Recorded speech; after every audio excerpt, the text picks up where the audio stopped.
Good evening, good morning, good night, wherever you're watching this transmission. 'Tis I, Mike Martins, your trends in the housing market discussion guru slash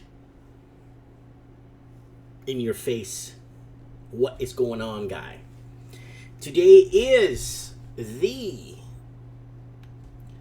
26th day of July 2018 for most of the world.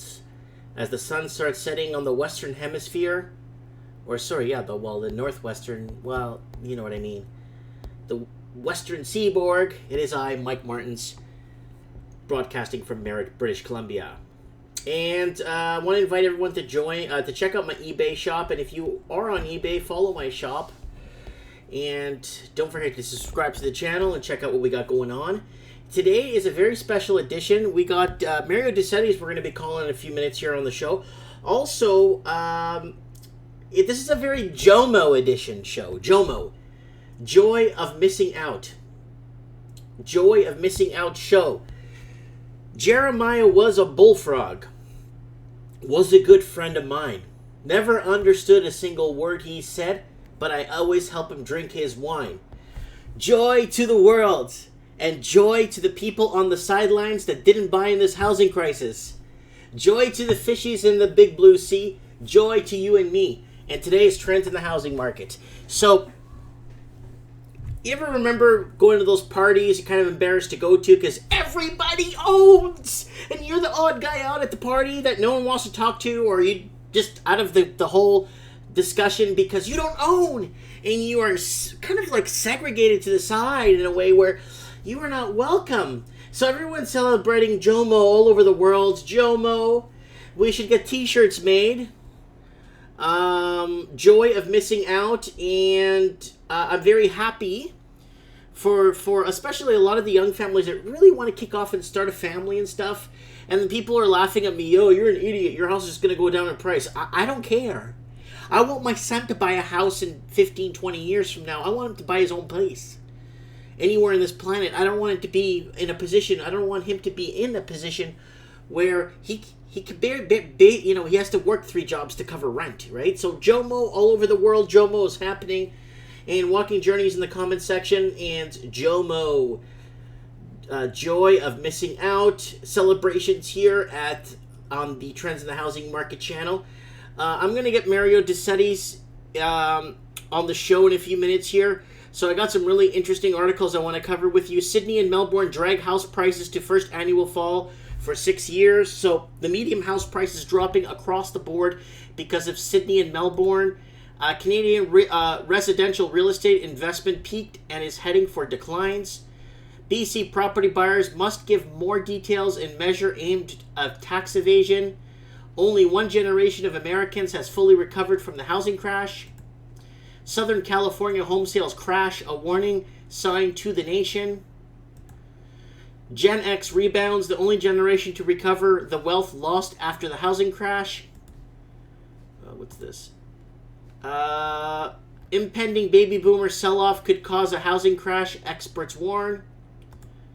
Poverty investor claims Australia does not have a housing affordability issue. Wow, we'll get Delusional Mike on the show for that one. See if he's not busy. And then we got house prices drop in Sydney as Melbourne prices stall. And Auckland housing becomes slightly more affordable as regions rise. So what is happening around the English-speaking world? English-speaking world. Free market, come and buy us out. We're not producing, we're not making, we're not selling. Just come and buy us. Don't worry about it. We'll fix it later. Anyways, it's time to get my man Mario DeCetti's here on the phone. I'm going to open up his page here on YouTube. And oops, that's my channel. Sorry, guys. Don't forget to check my channel out, guys. If you get a chance. I've got all kinds of good, cool material on here. Cool stories. You know. Let's find Mario DeCetti's. Where are you, Mario DeCetti's? Let's get his channel up at least, so we could see what he looks like for people that don't know what he looks like. I've met him live. We've gone live a few times. Don't forget to subscribe to his channel. So we're going to get him on right now. I helped him fix his channel too, you know what I'm saying? Okay. I have no internet here, which is the router's a foot away from me and it's not getting internet. Okay.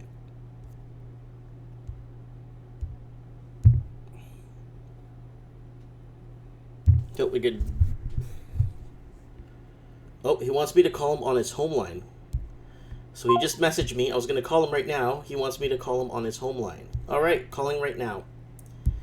We're calling Mario DeSetti's Boots on the Ground in Barrie, Ontario.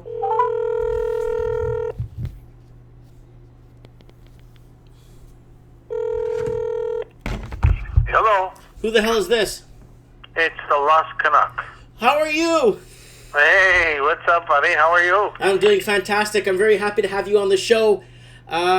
So lay it out for us. Okay, well, let's get a little bit formal, a little bit personal. What's going on with your life? Everything okay?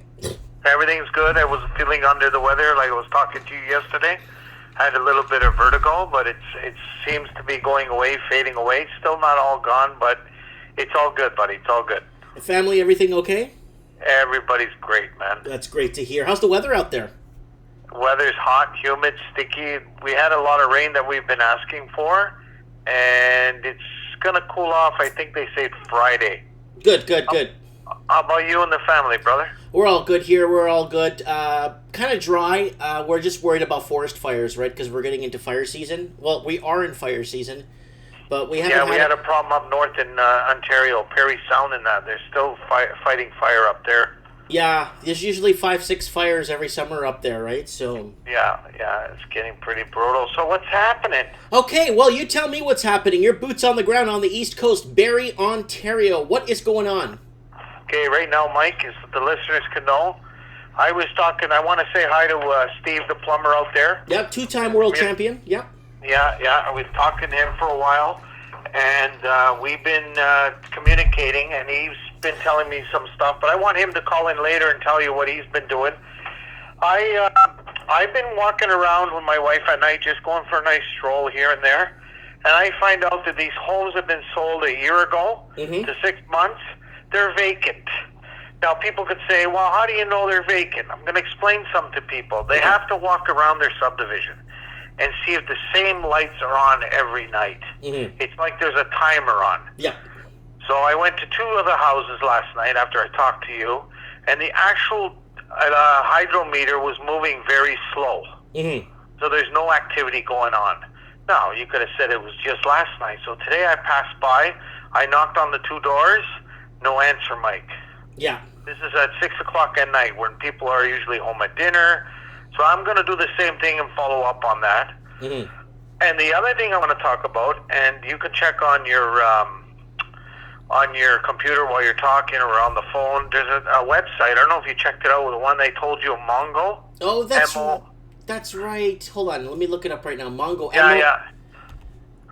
And Steve the plumber gave me this one. It's a really good site. It's a real estate site, right?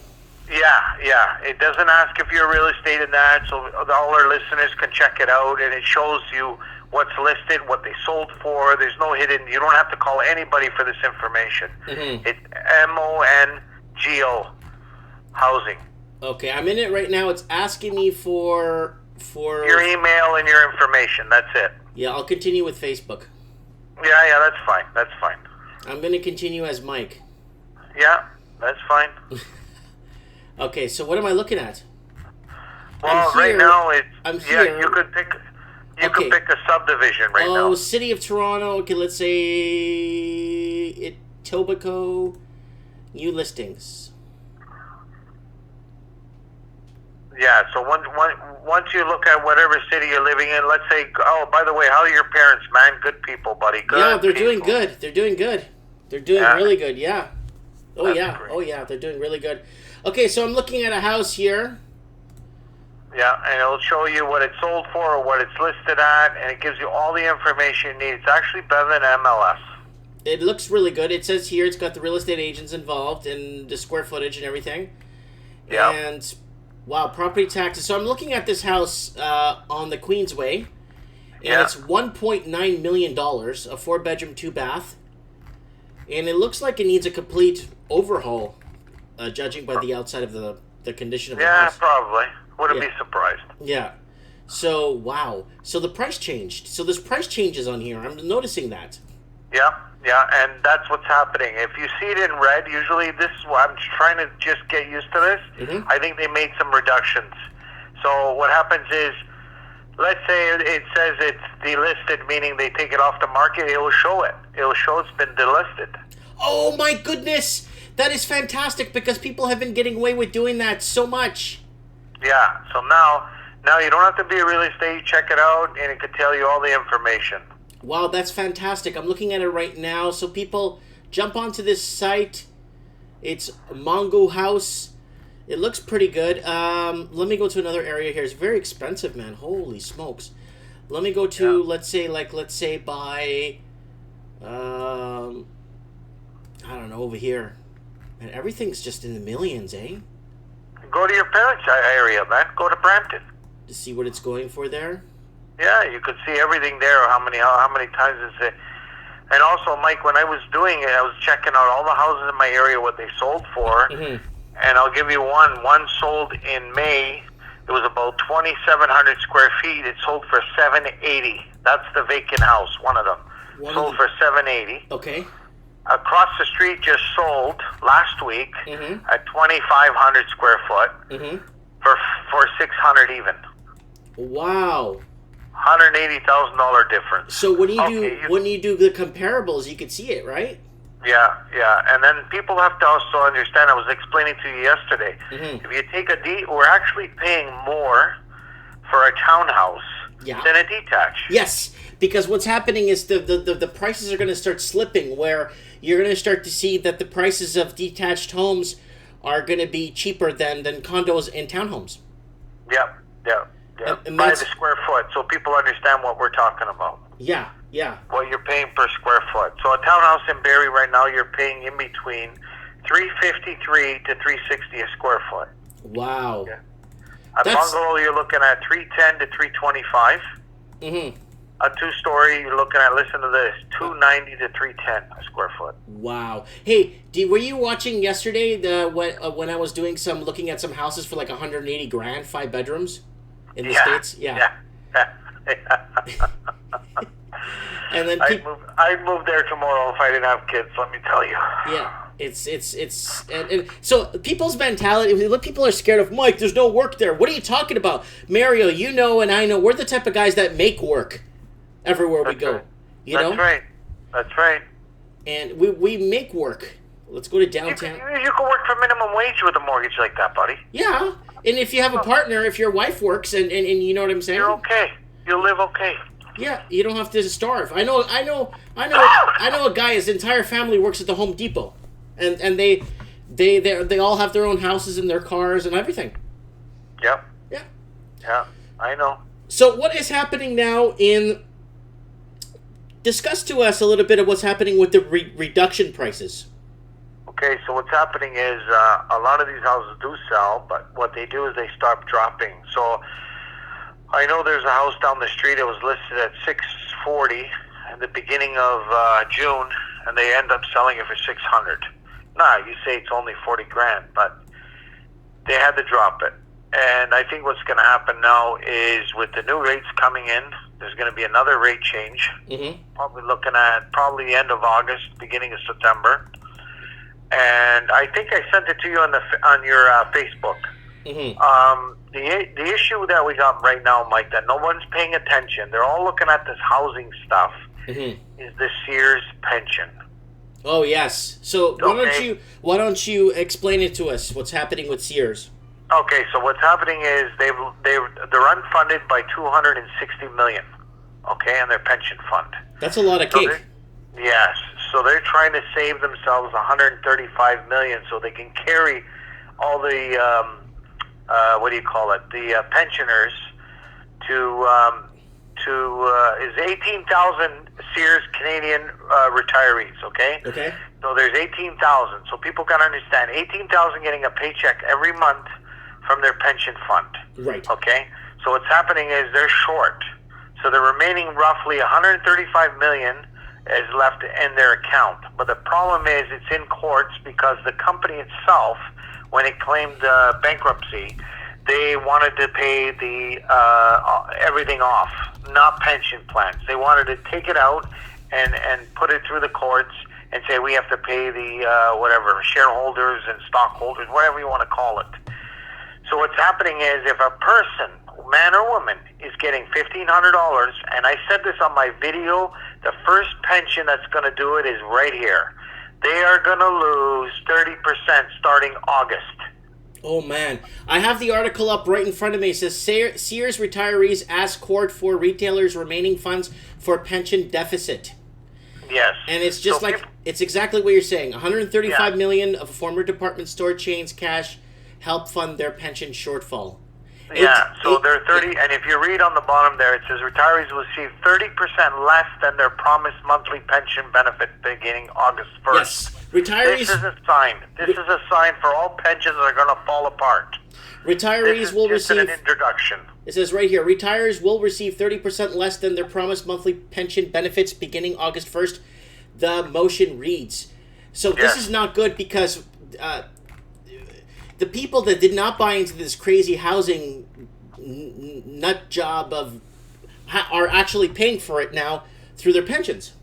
That's right. That's right. So now what are you going to do for a poor person that worked there for 30 years that's making $1,500? Oh, no. I've heard of people working there 45 years, buddy. 45. Yeah. So if a person's making roughly $1,500 a month, now they're going to lose 30%. They lose $500. Yeah. After tax, what do they take home? $700? And then there's the other one, Mike. The other one with Fortress Development. We were talking about that. I put it on my video. They're huge. They were rated by the RCMP. Mm-hmm. They're now getting audited by the CRA. They put syndicate mortgages and fraud in a capital letter. They taken over now. The loan officers have taken over, and there's no ownership right now under that.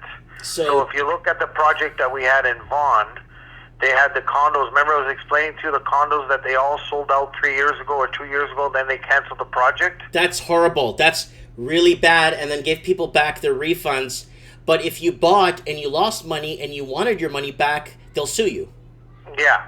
So what's happened, that's what I was trying to get on my Facebook to all the people to start taking them to court and saying, you know what, if you're going to reward somebody from buying a house and they default on a mortgage and you're going after the percentage that they could have sold it for and they only sold it for, let's say they lost $200,000 or didn't lose, they didn't get the $200,000 they were promised, and that person had to pay, then the court should make the builders pay all these people the difference of them getting the same unit somewhere else and the difference. Yeah, well, they have to make out the aggregate. So if there's an $80,000 or $140,000 difference in price, they got to make that up at least for them. Yeah, but the problem is, Mike, I just found out yesterday that Fortress Development was under that umbrella. Oh. So it's more than what people think it is. They don't tell us all the stuff. They just give us little bits and bites of it. But once you start digging into it, that developer was funded by the development group of Fortress Development. Wow. So we're talking billions of dollars thrown somewhere. Yeah. And they got caught with their hands in the cookie jar. So now that's going on.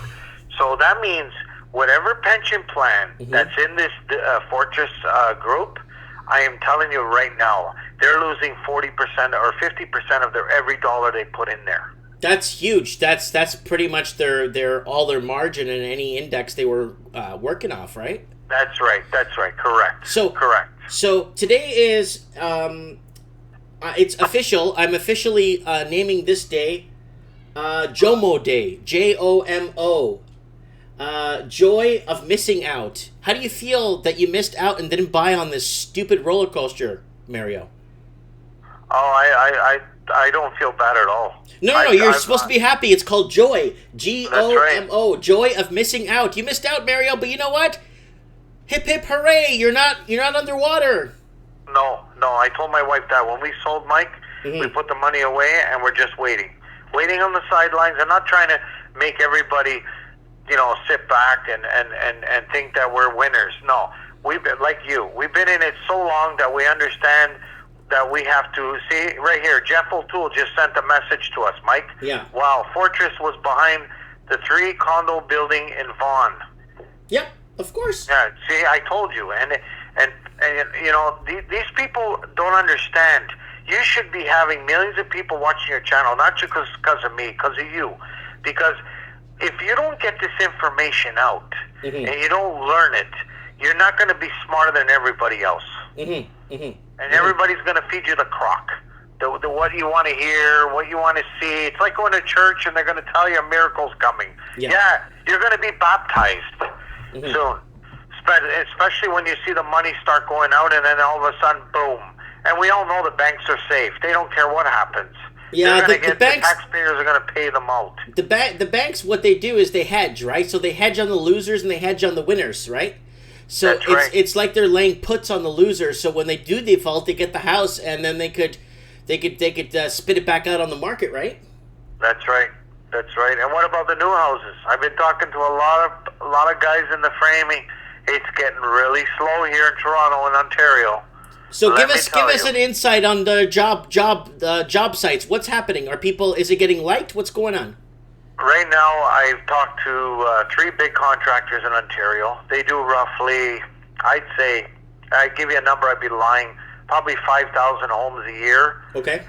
And right now, 2 of them told me they're not pricing anything for the last 6 months. What does that mean to viewers? They're not pricing anything for the last 6 months? Because that means they're not getting bids, they're not getting builders sending them bids to bid out their job sites. They're not getting anything. And one of them told me, he said, Mario, I'm just going to shut my doors and I'm going to wait till things start picking up again. That's the smart thing to do, actually. Just weather the storm, right? Yeah, and that's what's going to happen. And then, and people got to understand, just because there's a sold sign on the driveway, on the front lawn, you have to make sure that these people are actually going to close on that day. Oh, not only that, did you hear about the real estate agent here in Vancouver? This lady that she kept putting up sold signs a year, 2 years after the house has been sold? Yeah. I think you said it on one of your videos. Yeah. She left it there for 2 years, you know what I'm saying? And like, there's so much slime ball tricks. Hey, Mario. Yes. I was thinking this today, actually. I was shaving this afternoon just before the show, and I was looking in the mirror, and I was thinking to myself, you know what's going to happen? You're going to have a lot of real estate agents that told you to buy in because the market was good, flip their story when the market crashes and say, now is the time to buy, everything crashed, prices are low, buy. And they're the ones that told you to buy at the top of the market when everything was so expensive. Yeah, you're right. And I told my wife, I think I'm going to get into real estate and just wait till the storm is down and then start bringing in good people to buy these affordable houses. Yeah, but do you think a lot of real estate agents will flip the coin and say, see, the market crashed, it's a great time to buy, come and buy. Oh yeah. Most of them will sell their mother for $1. I hate to say it, but that's the truth. Yeah. You know, there's only very few that are honest. I can give you that. I ran into 2, and they told me it's due. It's been due a long time now.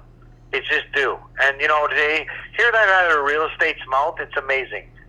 And he says, listen, I sell houses, but and he told me, he says, Mario, I'll tell them straight out if they can't afford it. Say, listen, you're going to be paying too much for this house. Or it's going to be too much for you. And then if they go through with it, hey, he warned them.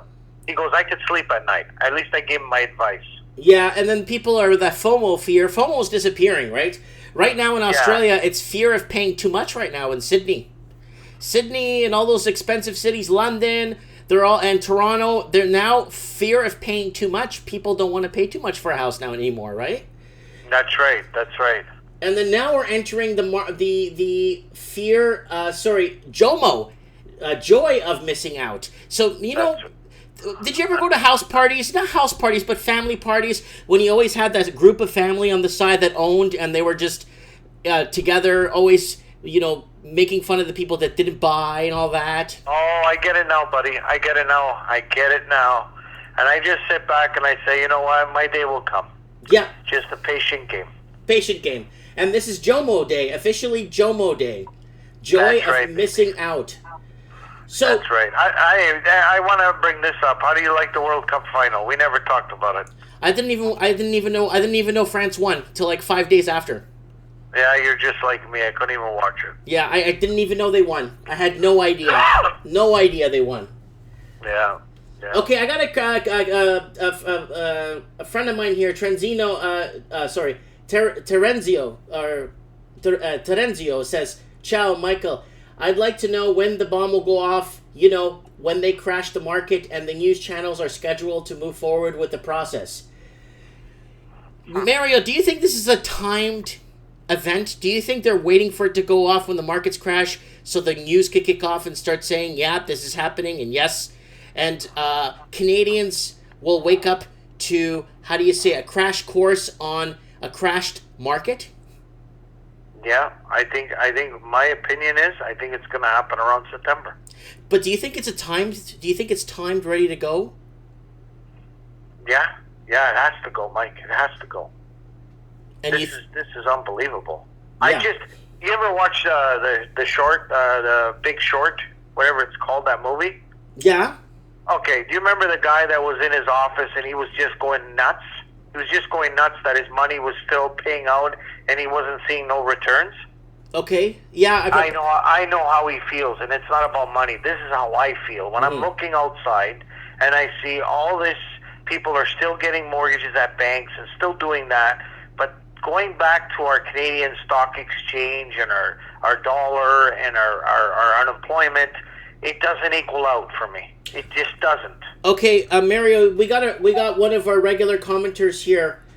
His name is Kevin Thompson. He's in the comment section right now, and he's saying that the market is doing great. And he's always telling people to buy, and the market is great. And a one bedroom will leave you a multi-millionaire.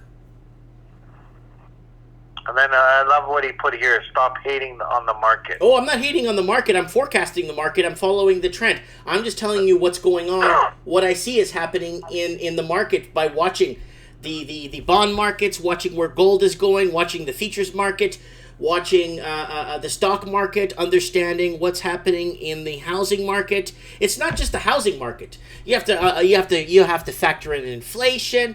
You have to factor in interest rates. There's a lot of things to factor in. You know what I'm saying?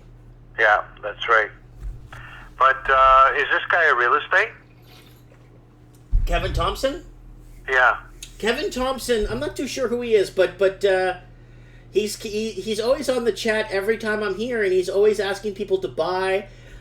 And he has a condo for sale. Give him $25,000 cash back. Yeah, so he's either a real estate or he's trying to sell his. Yeah. So, well, Kevin Thompson, I give you my sympathy. Yeah. You're brainwashed like everybody else.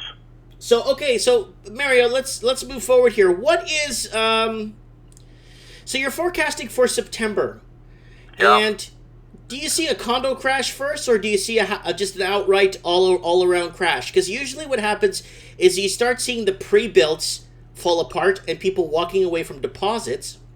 That's right, and that's the first thing that's going to happen, Mike. Yeah, that's what happened in Miami. When I lived in Miami, that's the first thing that happened. Everybody walked away from condos. Yeah, and what's going to happen is you're going to see at the end of the summer they're going to do the builders all get together. I've been there when I worked for the union. They all get together, they sit down at a table, and they see how their sales are going. So that's when the developer comes in and says, we're not buying anything and you guys aren't building anything anymore. Okay, and then that's when you think that'll be the nail in the coffin. That's right. And that's going to happen in the end of the summer. Summertime, people, and then this Kevin Thompson delusional man, the summer is when framers are busy, builders are putting up houses. You can look in the last 10 years of the peak, and what happens? Right now, it's not happening. So people are going to start walking away from deposits. People are going to have foreclosures on their houses. You just had the people in Whitby that paid over $100,000 more than a year later. Somebody went to buy right from Mattamy Homes and paid $110,000 less. Yes. Same house, same model. Same thing. So that's, same thing in Oakville. Sign right there. So now Mattamy's going to control the housing market because they are the biggest builder in Canada, or in North America, I'd say. So what they're going to do is, what are they going to do? They're going to start dropping houses. And actually, I had my subscribers sending me a bunch of advertising of all these new builds that they're scratching out the old prices and it's 80, 90 grand less. You know, and we think 80, 90 less, but they're still not getting bites. They can't get bites. 2 years ago, and you went 90 grand up, you'd be sold out. Okay, but here's the deal. Yeah, exactly. People will be bidding the crap out of that stuff, right? But that's right. Here's the deal, Mario. It's, you know why? Because the affordability for an $80,000 a year income, the affordable stress test with the CIBC calculator that I did with Steve the plumber on live on the show is roughly $366,000 you could borrow. That's it. Sorry, I gotta laugh. Yeah. I gotta laugh. Yeah. Yeah. So there's a problem. People can't afford to buy. And it's not that a lot of people can't afford to buy. The bank won't lend them enough to buy. Because now with interest rates going up, it's going to be an absolute... Look, we got a quarter rate interest rate hike, a few weeks ago, and everyone's freaking out about that. That's right. That's right. And that's a quarter. And you know what? People are freaking out in the U.S. that the average home price across the board is just under $250,000. Yeah. And people are freaking out in the U.S. because in some states they're paying up to 35% of their income towards rent. Yeah. And where in Vancouver they're paying up to 78% income on their rent, in Toronto 68%. That's right. And then, Mike, going back to that question you asked me about what date you think it would happen, and also what happens in the fall, they do an audit on the car sales, new car sales. They usually do it around August, September. That's when you get the 18, they want to boot out, so the 2019 start to come in around October, November, and that's when they try to bring those sales up, right? So what's happening is the car company itself, now with the tariffs coming in from Trump and all this, I just found out by 5 people working in Alliston at Honda, they got laid off after 7 years. Wow. So people don't realize how big, they're just waiting for anything to go on. And then, like I said, this Kevin Thompson and everybody else that thinks they're telling me that the market's going to be good. And I'm confused. I'm confused how they get fooled, because I like to be a salesman and fool people like that to make a living sometimes. I really do. No, you don't want to. You don't want to do that. Believe me. I'm just saying it sarcastically. Yeah. You don't want to do that. You want to be able, because I have a clean soul. I like to sleep at night, and man, do I sleep well. You know what I'm saying? Yeah. You saw my lifestyle. You see the type of person I am when you met me in person. Oh, buddy, you're a superstar, man. And same to you. You know, when are you coming out to visit me here in Merritt? I promise you, buddy, it'll be soon. I gotta take. Like I told you, I promised my wife she wanted to go to Quebec City. I gotta take her there first. Yeah, drive there. It's 5 hours. Go, and then come back. Yeah. So, yeah, go ahead, Mike. I got a thing open here that Canadian auto sales fall for the straight month in June. Auto sales are risk of slowing down. Vietnam's auto sales 6% down to Western countries. Lots happening in here. Economic woes on Canadian auto sales. So, you know what it is? It's not that people don't want to buy a car. It's people can't afford to buy a car anymore because they're maxed out. That's right. But, Mike, you got to understand, so are the car companies. You go get a car today and you buy a car, okay? Nobody's buying like your my dad's generation. You go and pay cash, and it's it. My dad would hear this 84 months payment. I think he'd have a stroke. Really? 84 months to pay for 4 wheels. Are you guys crazy or what? 84. Damn, man. So 84 months, people have to understand. Yes, the car company's making a little bit of interest, right? No, they're getting twice the car. That's right. So what happens is that person pays for that car the first 3 to 4 years. the car company still hasn't made their money to pay everybody else to make that car on your driveway. Yeah. So that's what people don't understand when they say there's a car bubble. Because they keep sending out these cars, keep going. All of a sudden, instead of being, let's say, $1,000 in the hole, there are millions in the hole. Mm-hmm. They've been bailed out in 2006 and 7 with GM and all them, except, of course, certain companies. But now it's coming back. Mm-hmm. Mm-hmm. Coming back, and it's coming back really hard. Really hard. Mm-hmm. Mm-hmm. Mm-hmm. Steve the Plumber's in the comment section. He says that auto stocks hit the bed today. I sold a bunch of... can I tell you a quick story? Sure. I don't know what it was. It was something to do with Ford. I was really upset with something, and I had to go to a dealer and do so. I don't know what it was. But I was so mad. I went home, and I sold all my stock in Ford. Like, my stocks, my shares. Good. And then not even a week after, the stock dropped like 30%. And I don't know why. I can't remember. This was like 5 years ago or 6 years ago. I had some stock in Ford. And something happened, and I can't remember what it was that really made me so mad. I went home. I was so mad. And it's like, oh, well, good luck to you, sir. And good luck, we don't care what you think here at Ford. And I'm like, yeah, I'm going to sell my stock. You know what I'm saying? Good for you. I don't even know what the stock is selling for right now. Oh, we could sell right now. Ford NYSE, right? Is it NYSE? Yes. NYSE, it's F. Oh, we got Malibu Hargo. He's trying to run for an office in Toronto, I think. He's running for an election. Okay. He's one of our subscribers. Great guy, man. Yeah, great guy, Hargo. He comments over here quite a bit on my channel too. Yeah, he's running for something in Toronto, and I told him I'd support him and help him the best I can. Speaking of Toronto, I'm running for city councillor here in Merritt. Yes, I know. Good for you, buddy. Yes. Do you need someone to push the paper for you? I got a lot of paper there, buddy. You got to fill out. I got a 600-page thing I got to go through. So yeah, it's bigger than the King James Bible. Oh God, which version? I got you on that one. So buddy here is Ward 9 Downsview. City Council. Oh yeah. Oh, there he is. Malibu Hargo is in Ward 9 Downsview. Yeah, that's it, right there. Mm-hmm. That's good. Let's hope we get more people to support him, man. Yeah. Then Kevin Thompson, you see, you're hurting his feelings, okay, Mario? He's saying you guys have to stop hating. Hey, there's your paisano, Gary Menderos. Yeah, it's Gary Menderos. Hey, Mike and Mario, you both rock. I see things the same way you do. Yeah, it's just I'm just not getting it. The whole stimulus packages, the free money, the basically 0% interest rates. It had to come to an end. Max Kaiser said this was the worst thing that you could ever do to an economy. So did Gerald Celente. So did Peter Schiff. All these guys are saying the same thing.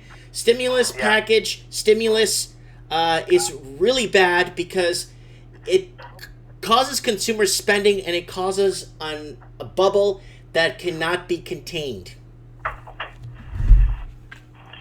It's unbelievable. Just unbelievable, Mike. Mario, are you going to buy if the market goes down?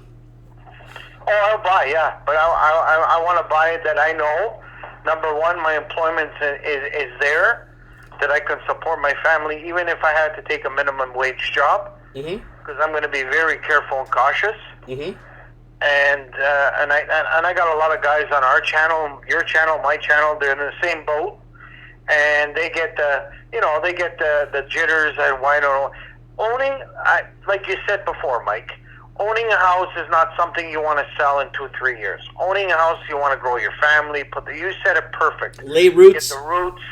Make your family grow, and having a loving family, blessed home. And people think that because you're buying a house and it keeps going up, they don't understand the reality of, unless you're going to get a home line of credit that you can put on top of your head so you can spend more money, because That's what we're all doing. That's what all these people are doing right now. Mm-hmm. And that's another thing. We don't even know how many are behind on their home equity loans. Yeah. Okay, so I wanted to jump on that with you right now. HELOCs. Let's go back to HELOCs. I call them second mortgages because that's what we used to call them. Yeah. So let's go to HELOC Better Dwelling. Let me read the 50 million articles they have up about this. They have every a couple of hours they put one. Canadian HELOC debt hits a new high and spending binge continues. I did an emergency broadcast last night about this. Yeah. And it is at 284. A debt secured by residential estate hits record high, 284 billion. Yeah. And that's Canadian, right? Canada. Across Canadian dollars. Okay, so divide that by 34 million people. How much is it per person? I don't know. Could someone in the comments please do the math? 284.8 billion divided by 35 million people and find out what it is per person just on second mortgage debt. That's second mortgage debt. Yeah. You know, Yeah, you're right. And in Toronto alone, it's at just mortgage debt alone. I think it's some ridiculous amount, and it's only got, 13 million and 6 million, 5.9 million in Toronto, in Great Toronto Area population, and they're at a ridiculous amount of debt. Oh, per capita, 5.8 million people per capita. Oh my God. Yeah, you're looking per person 5.8 million, and let's say conservatively 56% own, right? Yeah. Okay, that's and right. and let's say 1.5 to 2% own free and clear. That's right. That still pushes the debt onto everybody else because the free and clear, it's still at zero. So, but then that makes up a bigger percentage that gets covered because you get what I'm saying. Because the ones that are free and clear, it makes it even harder for the people that are in debt because you're adding more onto those people. That's right. Correct. 100%. See, Jeff O'Toole saying when houses were 200 large, then it made sense. Yeah, because 200 large, the average income, let's say 8-9 years ago, was 56 or 46 to 56,000 after tax, and you got roughly $400 a month for food. Yeah, that's right. You know, now. Yep. It's not looking too good right now because people are using their money to buy food, right? That's right. So I talked to Steve the plumber the other day, and we had this discussion. How much on average do you think each person consumes in food in Canada on average? 10, 20 bucks a day? 30? Oh, I even say a little bit higher. So what are we looking at? 40 bucks a day per person to eat? 30? Yeah. I'd say 40 per day. Okay, 40 per day times 10. What's 40 times 10, Mario? $400. So that's 10 days of the month. 20 days, what are we looking at? 800. 800. What are we looking at for 30 days? What is it? 30, 40, $1,200. Now, $1,200. People do not factor in. You know what it is, Mario, and I've been talking about this. People never factor in that $1,200 into their TDS, their total debt service ratio, and then they don't know what's left over for food. So basically, they make their TDS fit to a T, but they don't give room for the $1,200 a month for food for one person. And then what happens is they just start buying off their equity to buy food. Or a credit card, whatever. Yeah, or that's even worse because then now you're paying a revolving blended rate. Oh, the best is when they use their credit card and you're in line and they say, "Oh, I collect for points." Mm-hmm. Yeah, okay. Yeah. Oh, yeah, I collect for points. That's my favorite. I love a collect for points. So do I. I love a collect for... Hallelujah.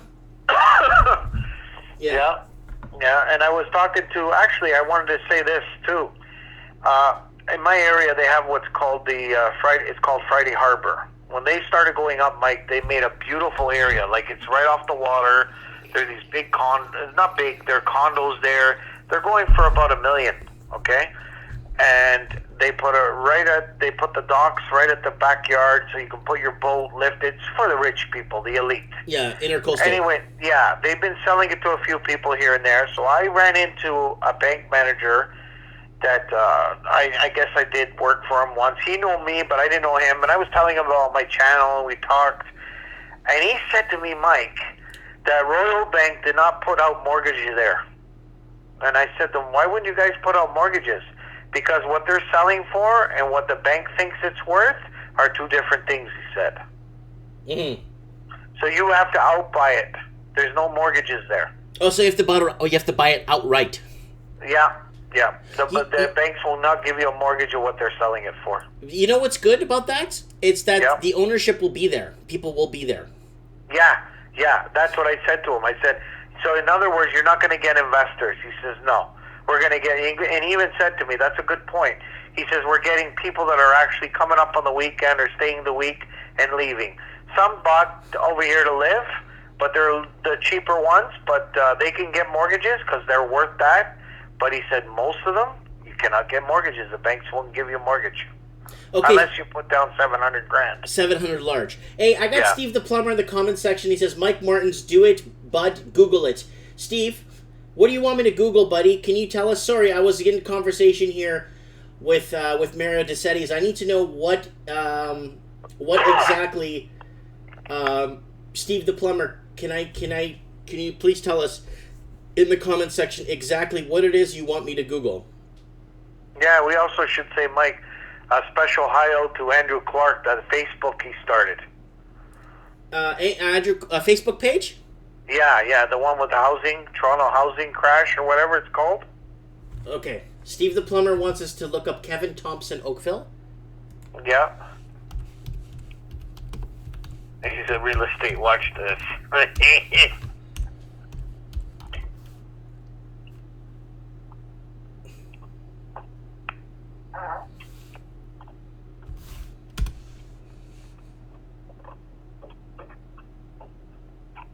Oh, he works for Royal LePage. Yeah, there he is. That's it. And apparently somebody sent me something about Royal LePage too. But you know what? It could be somebody just using yeah, a fake name too. Yeah, it could be a fake name. It's not I don't think that's him. I really don't think it's him. I don't think so. Yeah. But you know what I'm saying? But if it is the Kevin Thompson there, it doesn't. I mean, he has the right to believe what he wants to, right? That's right. I'm not mad at him. Yeah, he has the right to. He has the right to say what he feels, and he has a right to promote what he wants, right? I'm not stopping him, you know, and there's nothing wrong. You know what I'm saying? That's right. But it's us who choose. It's us who choose.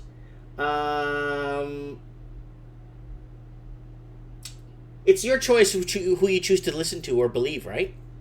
That's right. You know? And it's just like going to school. Who you like the most and who you didn't like, and not pay attention. Yeah.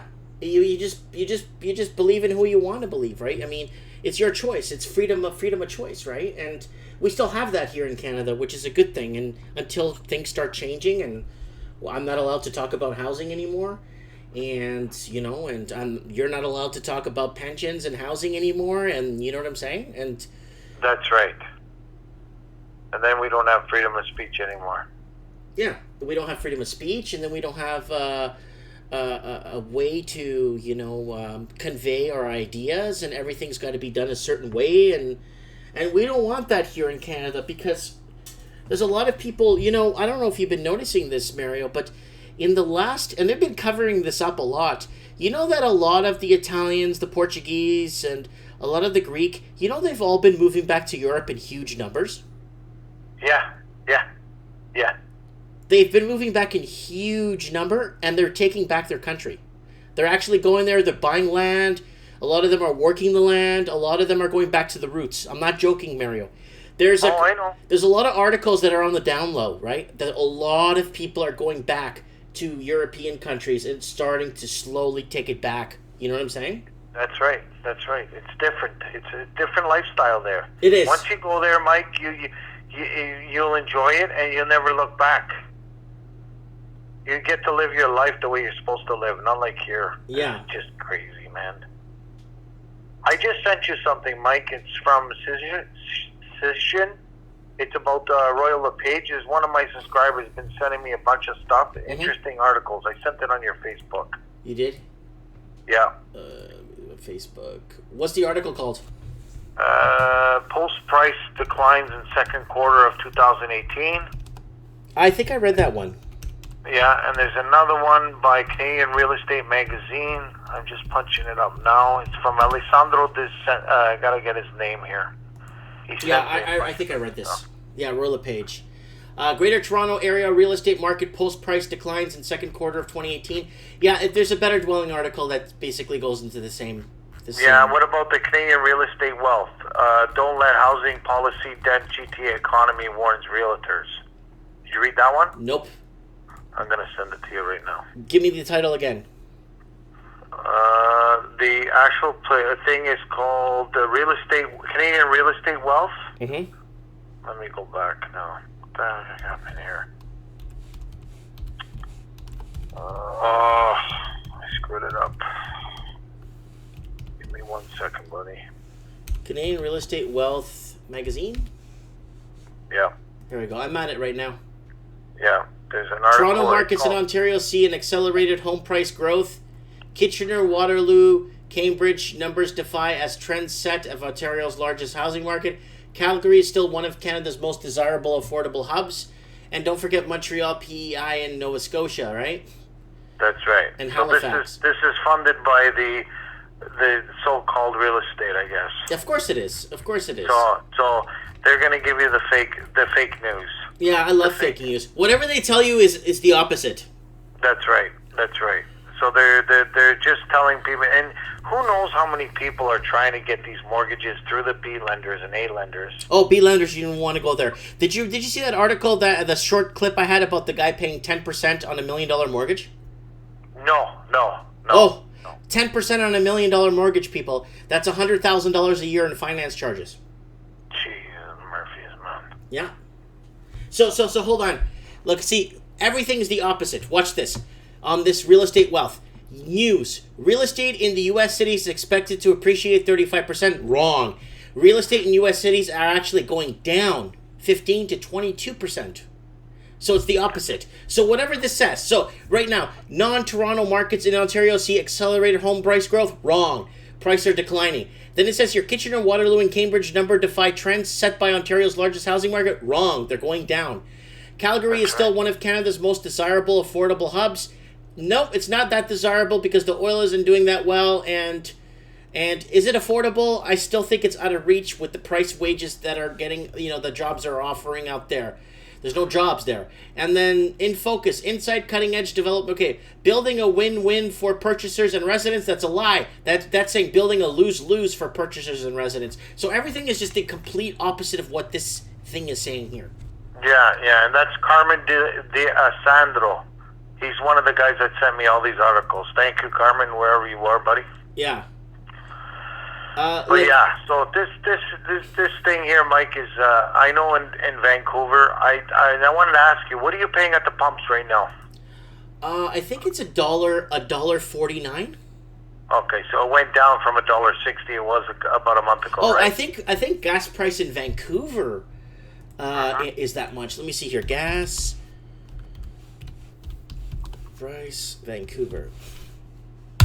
There's a website called Gas Buddies. Yeah. I think they're really good.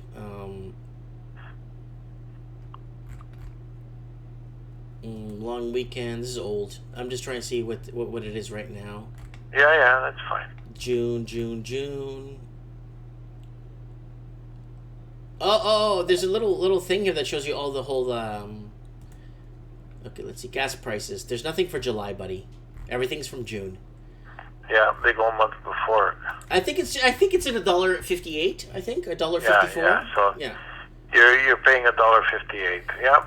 And I think it's going to go up too in September because now the Americans are going to start bringing in their own gas, their own oil, whatever. It's going to start going again, and their energy field is their stocks are going to start jumping. So that's what I predict. Let's see here. Steve the plumber, Jeff, Owen is in. Owen, my man, is in the house. You got to meet Owen too, Mario, if you get a chance. Yes. Where's he from? Is he from Toronto? Yeah. He lives in Bramptonish area. Bramptonish. like on the border. So you got to meet up with him. Owen's a really good guy. I like him. So let's get to the first article here. Sydney and Melbourne drag house prices to first annual fall for 6 years. So what's happening right now with tighter credit puts squeeze on property in two big cities, with the New South Wales capital down 4.5%. Right now in Australia, the two major cities are going down, Mario. Sydney and Melbourne, two big cities going down, hitting the ground. And, Mario, you're very blessed to be in Ontario and Toronto, because the average one bedroom there is you would never believe how much it is. A good decent one bedroom there without parking is about $750,000 to $800,000. Jesus, Murphys. Yeah. Jesus, Murphys. Yeah. I feel sorry for those people, Mike. Honest to God. Yep, and they don't. They don't. I kind of wish a lot of these people understood what is happening. I don't like the politicians when they start getting fed under the table, and they made this thing turn out to be a really bad place. So, okay, let's. I want to ask you your opinion on something, actually, on what you think of the Great Canadian Housing Blame Game. Okay, yep. Who are we going to blame? Now, I'm going to give you a set of choices, multiple choice. Okay. Go ahead. A. Do we blame the banks? B. Do we blame the government for letting the banks or foreigners coming in and buying our country? C. Do we blame the foreigners? D. Do we blame the casinos for laundering money? E. Do we blame the underwriters for approving these deals? F. Do we blame the baby boomers for taking the equity in their homes and buying a second property? F. Do we blame the millennials? G. Who do we blame? Who's the blame game going towards? I think what we should blame, number one, is our government. Okay.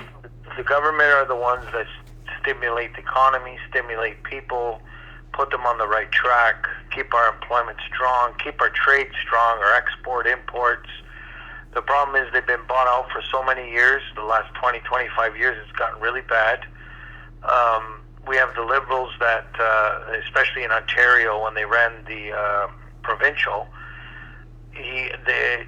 they destroyed our pocketbooks. They've overspent on stupid things. I mean, I wouldn't be perfect, or neither are you, Mike, if we were running, but you have to be more transparent when you're running that kind of job or that kind of responsibility on people that voted you in. Right. People vote you in. You have, your voters are number one. It doesn't matter who the heck it is. Yeah. Now we're going back to who to blame. I blame the government. How can one of the six banks put out an advertising, CIBC, which was, and they were advertising, if you're a foreign student and you have 20% down, you're able to buy a house with a mortgage. No verifying of income, no verifying a job. So for me and you to go to the bank and have even 60, 70% down, and I don't have a job, they're not going to give me a mortgage, or you a mortgage. Well, they didn't give me a mortgage. I offered to put 50% down, and they said no. Yeah, so there you go.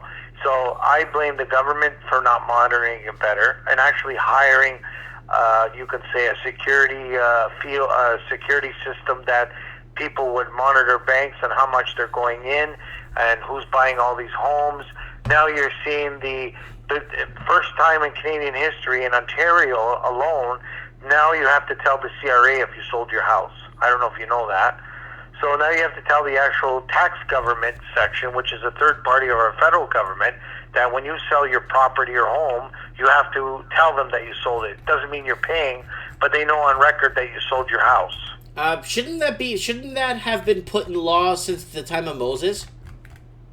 Yeah, but the problem is we've gone around our Constitution and nobody's actually fighting it. There's actually a lawyer in Toronto. He's actually an Italian lawyer. He's won a few big cases against Stephen Harper, and I think he's going after Trudeau. If they're going against our Constitution, he stops it. Yeah. His name is Rocco Galati. Oh, I know that guy. Yeah. He stopped I don't know if you remember the Terrorist Act that the Premier, sorry. Is he from Toronto?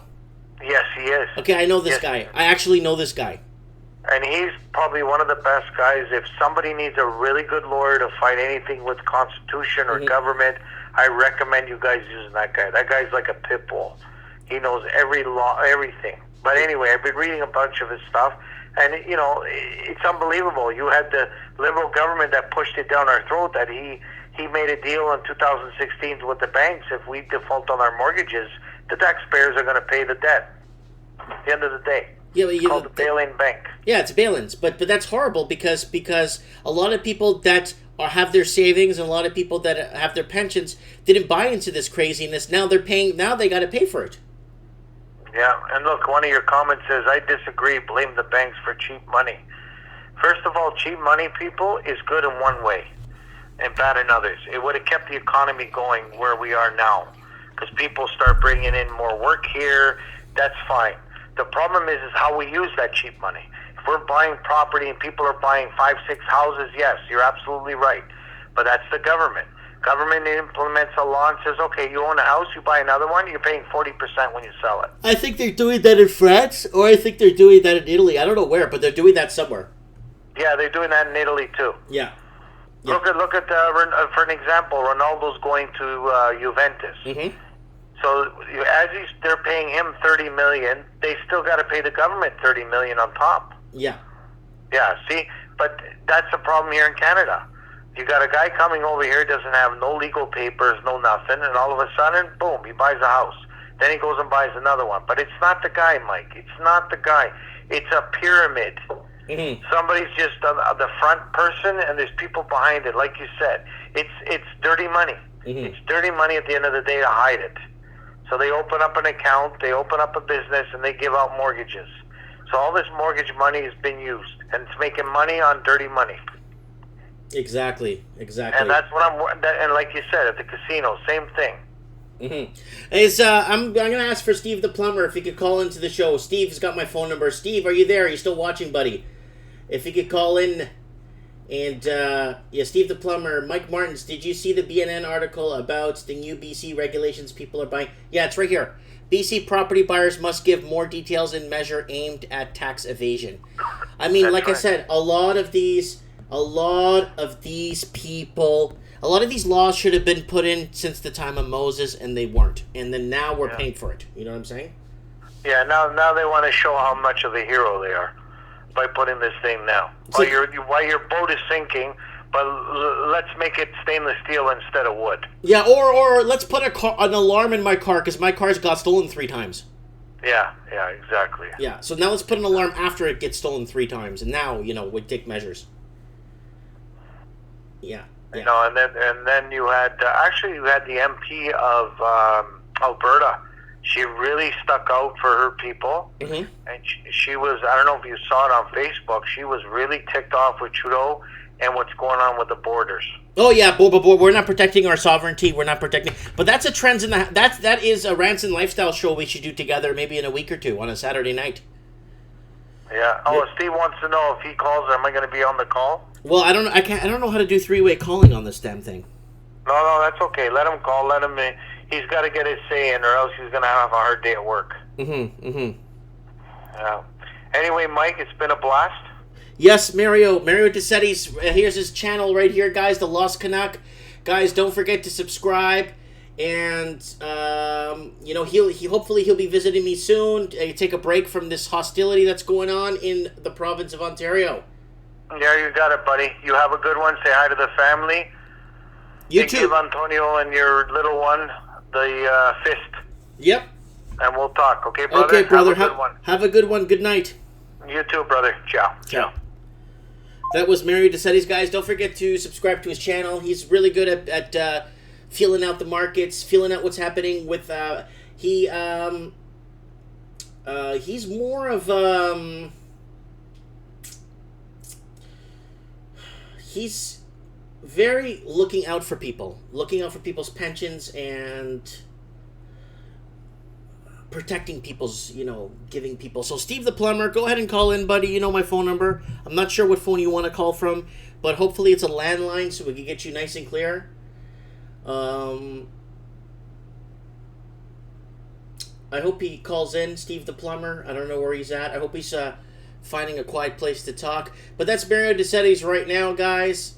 Hey, look what it's saying here on my thing. There's 10 people watching my show live, and then on my viewership there, it says there's 59 people watching my show live.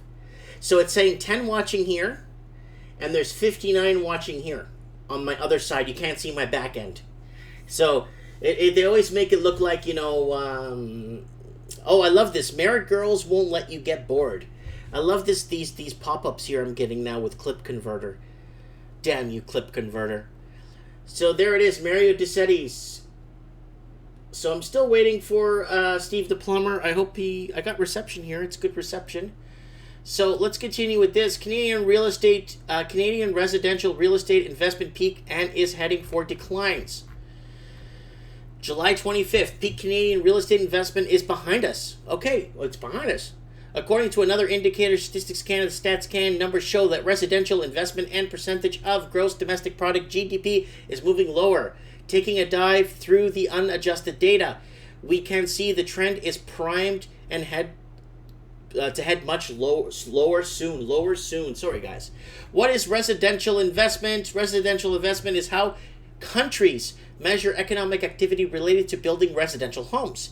It measures the amount of capital spent on major renos and new homes in a period. Land costs and are excluded, but the number does include transfer costs and commissions. Creating a new housing is great, but the cost of building that house needs to be relative to the economy.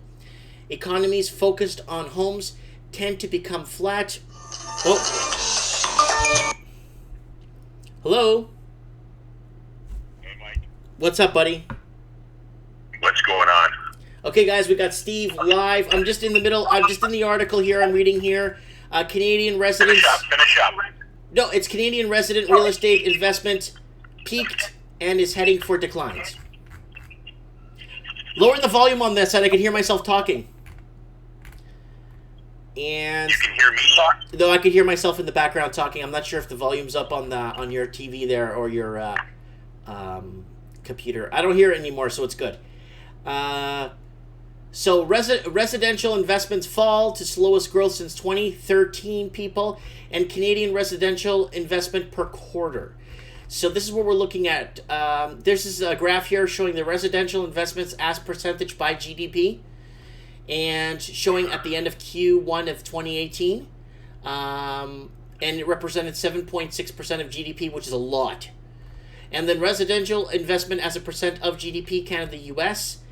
And US is kind of teetering low, and Canada is obviously a lot higher, of course, when it comes to GDP to housing, because I don't think the Americans care less about their GDP, housing towards GDP. I think the Americans care more about other things than using housing to prop up their GDP numbers, because right now it's showing here 7.6% of our GDP is made up of housing, and 3.8% of the U.S. So that's a huge change in events there. Okay, Steve, what's going on? I got the article open that you were saying BC property buyers must give more details in measure aimed at tax evasion. You say that's happening? Well, my question is, do you think that's going to come to Toronto and the surrounding GTA area? Well, I don't think they have much of a choice, because tax evasion is a huge thing. I mean, Al Capone did like 15 or 13 years for tax evasion. Well, that's all that they could get him on, right? Right, and then, but this is a big deal. Tax evasion is huge. Like, I mean, you're better off, stealing from your neighbor than the government. Yeah, absolutely. So, for sure. That's just a metaphor, people. I'm not saying to do that. So, what's going on, Steve? Boots on the ground. What's going on? Well, I joined. I joined live a little early. I literally just got off of work. But that said, I wasn't on for the whole conversation between yourself and Mario. But I know that you and I did speak about some endeavors that I went through this weekend, and it was rather humorous, to say the least. And the writing is on the wall, and just to give people a good indication of what's happening up in the 905 area of Richmond Hill, Aurora, Newmarket, and especially Stouffville, it's down, and it's down significantly. All right, let me just go to maps here so people can see where the hell I'm talking about here. Let me zoom out of Merritt.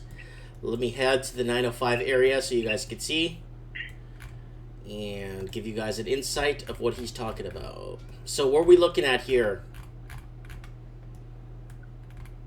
Richmond Hill. Okay, Richmond Hill, Vaughan, Markham, Newmarket. What's going on up there, Steve? Well, saw a number of different houses, and I actually had a conversation with you as well as the Lost Canuck, Mario, and let him know exactly what's going on. But just to give you a good indication, and I think who's from Stouffville? I think it's Jeff. Jeff O'Toole, yeah. Okay, so basically Jeff and everybody, we went to go look at this house, and the other half had convinced me to go, and I said, okay, fine. And we showed up, and it was listed for, I think it was 1.29, I believe. And it first hit the market in January or February of 2018. To give you an idea of how bad prices are down, it was first listed at $1.69 million. Whoa. And then in April, it went down to 159, so $1.59. And then in July, on or about middle of July, went down to 1.39. Okay, so it's lost. What are we looking at losses here? 300-400 large? And then it went down now to 1.29. And as of today, or yesterday at midnight, price change came in. It's now at 1.2 even. Oh, so it's changed again from last night. So it's at 1.2 million even. So let's from 1.7 or 169 down to 1.2. Do the math, people. Okay. So I that's a 400,000, or no, that's more. That's like a 500. That's 500K. Yeah, that's a huge price drop. Right, and there have been multiple other houses, actually 5 in total with this one. Kevin Thompson, you can smoke that, put that in your pipe and smoke it. Similar situations with $300,000 to $480,000 price reductions, give or take where it is. In Richmond Hill, Aurora, obviously the one in Stouffville we talked about, and Newmarket is getting really, really hit hard. So Richmond Hill, I did an article, I did a story about the whole Richmond Hill thing and what's going on with prices dropping anywhere from $400,000 to $600,000. That's actually quite a bit, to be really honest with you. That's a huge drop in a matter of 3 months. In the Richmond Hill area, in the 3 month drop. Did you hear about that guy? That article I did about that guy that's paying $1 million, that's paying 10% on $1 million? That's construction loan money. Who the hell pays 10%? 10 points, buddy. But did you see the video? It was a video. It was a newsreel. It wasn't me. It was a video. Yeah, no, I absolutely, I wholeheartedly agree what you're trying to say. He would actually get a better house and a better deal if he went and he rented a $2 or $3 million home. Yeah, I'm going to show you here the video here. It's called Under Housing Crisis. I'll just play it really. It's only a few seconds long. Since we spoke with him about this time last year, he was fortunate enough to find bridge financing to carry both the home he bought in Toronto and his family's York Region property they were trying to sell. But he had to pay 10% interest on a $1.2 million financing deal for more than 3 months until their old home up north sold. He had to pay 10% interest on a $1.2 million financing deal for more than 3 months until their old home up north sold. I hope you heard that. Yeah, I did. That's a big deal. So he's got to wait for his home to sell up north. So he's got 2 mortgaged properties for $1 million. So this guy is in pretty hot water right now. Sorry, let me just close my door here. I got my cat causing troubles in the room here, and what you call it. So I did a Richmond Hill one too about that, and Richmond Hill, what was it, 4 months, 3 months? There was a huge sharp spike and drop. Yeah, money's evaporating right now, right, left, and center, and so is the arterial gains and the false wealth on paper. Yeah, absolutely, Jeff O'Toole, you're absolutely right. It is drying up quite large. But what was that big deal? Hold on, let me look it up. There was an article. It was just geared to Richmond Hill, and it was this ridiculous price drop in a matter of almost like hyperinflation gone reverse.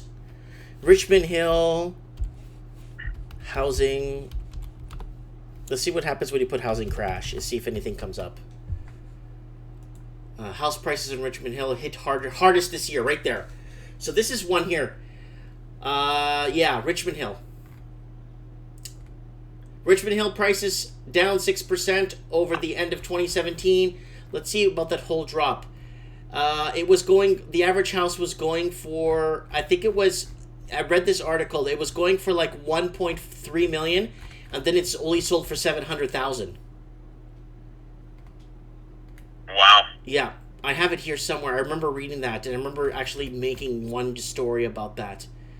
So this is from April, but this is Richmond Hill's down another 6% from the end of 2017. It's even down even further from when this article was written. So what is happening in your immediate area? Well, it's interesting. I had dinner last night with my appraisal buddy, and as well as a guy from the bank that we know. He does everything from home equity lines of credit to mortgages to regular $5,000 line of credit to visa applications. He basically pushes paper and he sends everything downtown. He's pretty much a puppet, but he's a good guy to really pick his brain. And it's funny, he had mentioned something to me, and I don't want to worry too many people, but the heat locks, they're a big problem. Not when they're taken out and depleted or racked up or maxed out for the purposes of home improvements. Or you know what, you want to be stupid and buy a car, by all means. You know what's better? A fur coat. Well, that's true. I didn't take you for a fur coat type of guy, but I've been wrong before. But that said, he had told me that there's been a number of situations where people have come in begging to make sure that certain things go through. And he explained, he said, the numbers don't lie, I have to send it down for approval. And we probably have to get an appraisal done on your house.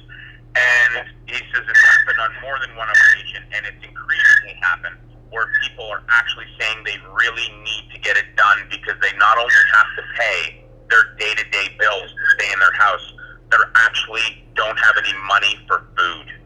Yeah, they don't have money for food. Remember, Steve, if you own a home, food comes from heaven.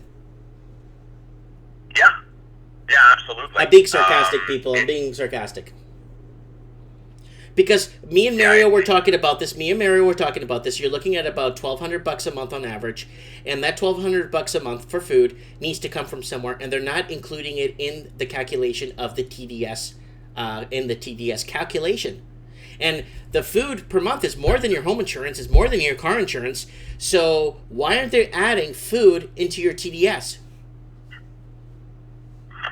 Yeah, you're absolutely right. And Jeff O'Toole just actually said something to me, or said something in the comment section about daycare. Mike, do you know in Toronto proper what it costs for 2 kids to go to daycare? $2,600 a month. Yes, you're exactly right. Yeah.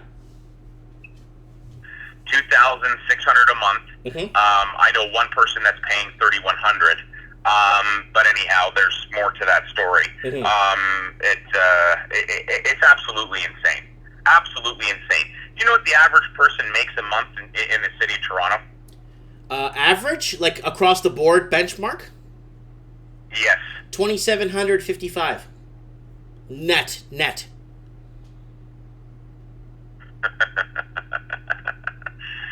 Okay, so let's just say that's an accurate number. How are people paying for everything? And then, child care, and then their mortgage. That's the average person. 2,755. That's about 4,000 a month gross. Right. Yeah. So let's say it's 6,000. Let's just say it's $6,000. Combined income. Yeah. Yeah. Okay. Absolutely. Okay. So bump it up to $6,000, Mike. Mm-hmm. How are people affording to live?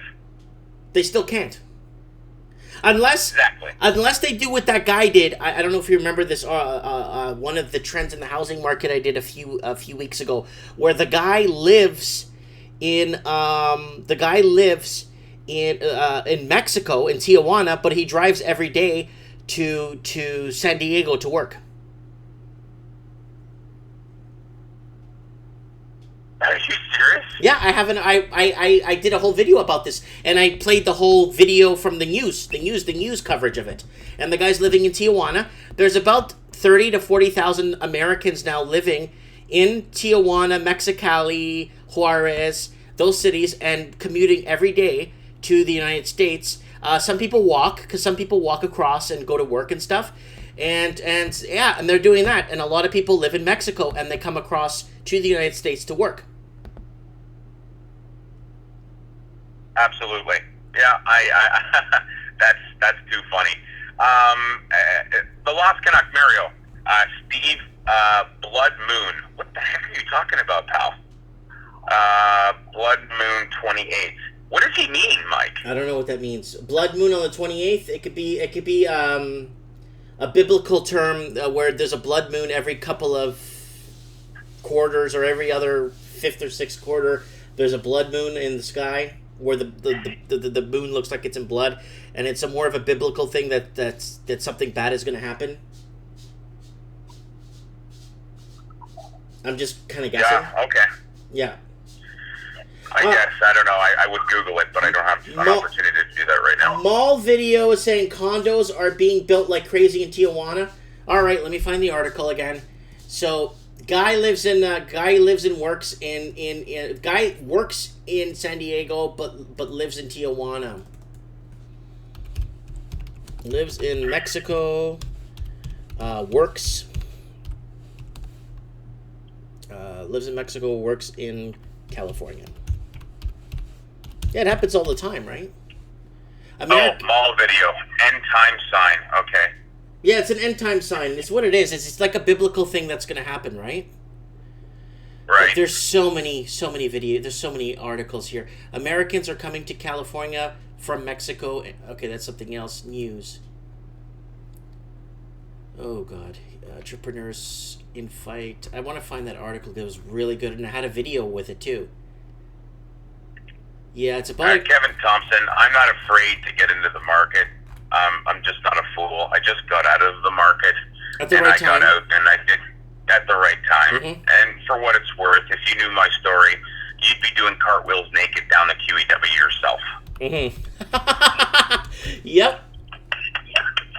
I'm trying to find that damn article. I can't find it now. I know it's here somewhere. Jeff O'Toole. It only took 8% of borrowers to cause the great economic crisis in 2008. That's correct. Yeah, I trust what Jeff says, because he's usually right on the money. In fact, he always is. I can't confirm or deny that, but I know that it was relatively low. Mm-hmm. So, I mean, Mike and Jeff O'Toole, what do you think it's going to take, percentage-wise, for borrowers holding real estate as an asset class to start to default? Is it 8%? Is it 10%? Is it 20%? What do we think that benchmark is? I say it's in around the 17% mark. 17%? Yeah. Okay. Okay, that's fine. So, can I also say why? Because a lot of things got I'd love to. A lot of things got very expensive in the last 2 to 3 years.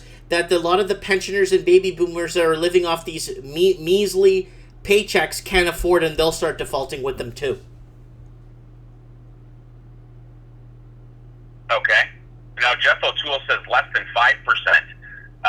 Jeff, in the comment section, please explain. I mean, I've heard 5% as well from many other people, just because, Mike, of the domino effect and the psychological aspect behind it. In other words, imagine 5% of the market, in terms of the ripple effect or the domino effect, how that's actually going to affect so many other people. You know what I mean? Well, Same no. thing with unemployment. But you're not taking into account the people that bought homes with the equity from their homes during the boom, and that's a huge percentage, right?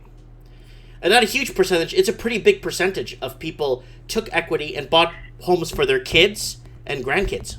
Yep. Yeah. So Jeff O'Toole says 5% of people who default will tip the scales, and then you start to see everything else coming down with it, right? You know, I think a 2%. I think a 2% default ratio will trigger the, like Jeff O'Toole said, the scales to tip to 5 to 15, 20, and then all these people with auto loans and revolving debt start to follow in behind.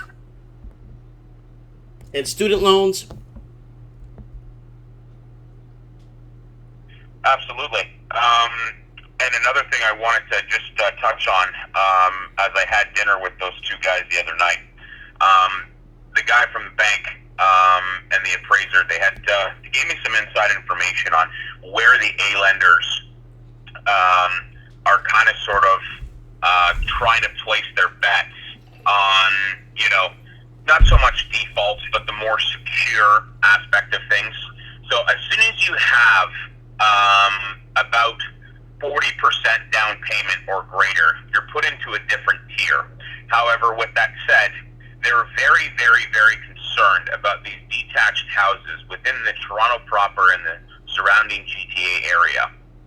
The houses that are over $1 million that can no longer qualify for CMHC, and they have been, you know, kind of cautious about this for quite some time, but they're looking at it as a situation where they're really significantly downgrading by way of appraisal on what the property is coming in at, and they're actually pricing in a further 15% price decline effective immediately today.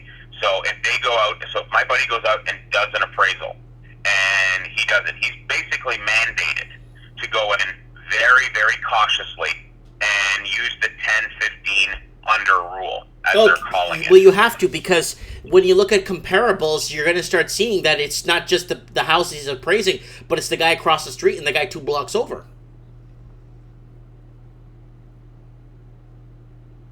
Yeah, you're absolutely right. Because comparables is what drives the appraisal market, right?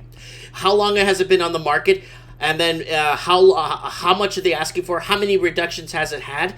And you have to look at all of that when appraising, and when you're properly appraising a property, it's built off comparables. And if there's a house sitting on the market for 190 days and it's been reduced 3 times, he's going to have to use the 15 to 20% rule. Absolutely. And now that certain things in the area are seeing significant price declines, it's all naturally gravitating towards a downward spiral in pricing. And you know, as much as an appraisal is, you know, a good indication of where the property's at from the current market. The market, especially in these times, can turn on a dime. So in actual fact, lenders are resorting back to picking and choosing of who they truly are going to lend to in terms of what your credit score is, first and foremost, because that tells you Steve, a lot about the person. Steve, that's how it's been for the last 70 years, and then they start turning the tables, stimulating things, lowering interest rates, and giving everybody money. Now everyone, like, you know, it's the great Canadian blame game. You know? The credit cycle is tightening. You know, but they have no choice. But why did they loosen? Did you read the article I read yesterday in my emergency broadcast? Yes, I did, yes. England is actually turning the tables and actually loosening lending requirements to lend out more money to keep the Ponzi scheme going. Bank of England, they're loosening requirements, giving more money out now. Well, CMHC is too, with the self-employed individuals. Yes, they're loosening up on that too.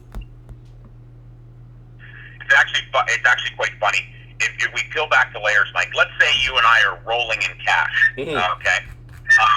And I'm not talking about, your current wealth, my current wealth, whatever you want to call it. I'm talking about serious money, and we're going to be private money guys. If you look at the situation where, let's just say he's in business for self, and you know what? He's got 2 years NOAs. He's got healthy deposits in his account, reoccurring deposits, clients that are, have been with him for a number of years. He's up to date on his taxes and everything else. Hindsight's 2020. I'm going to lend that guy $1 million for a mortgage before I lend the guy that is a 9-to-5 guy that is just basically replaceable or erasable in a matter of seconds. With just employed by a regular company. Exactly. Yeah.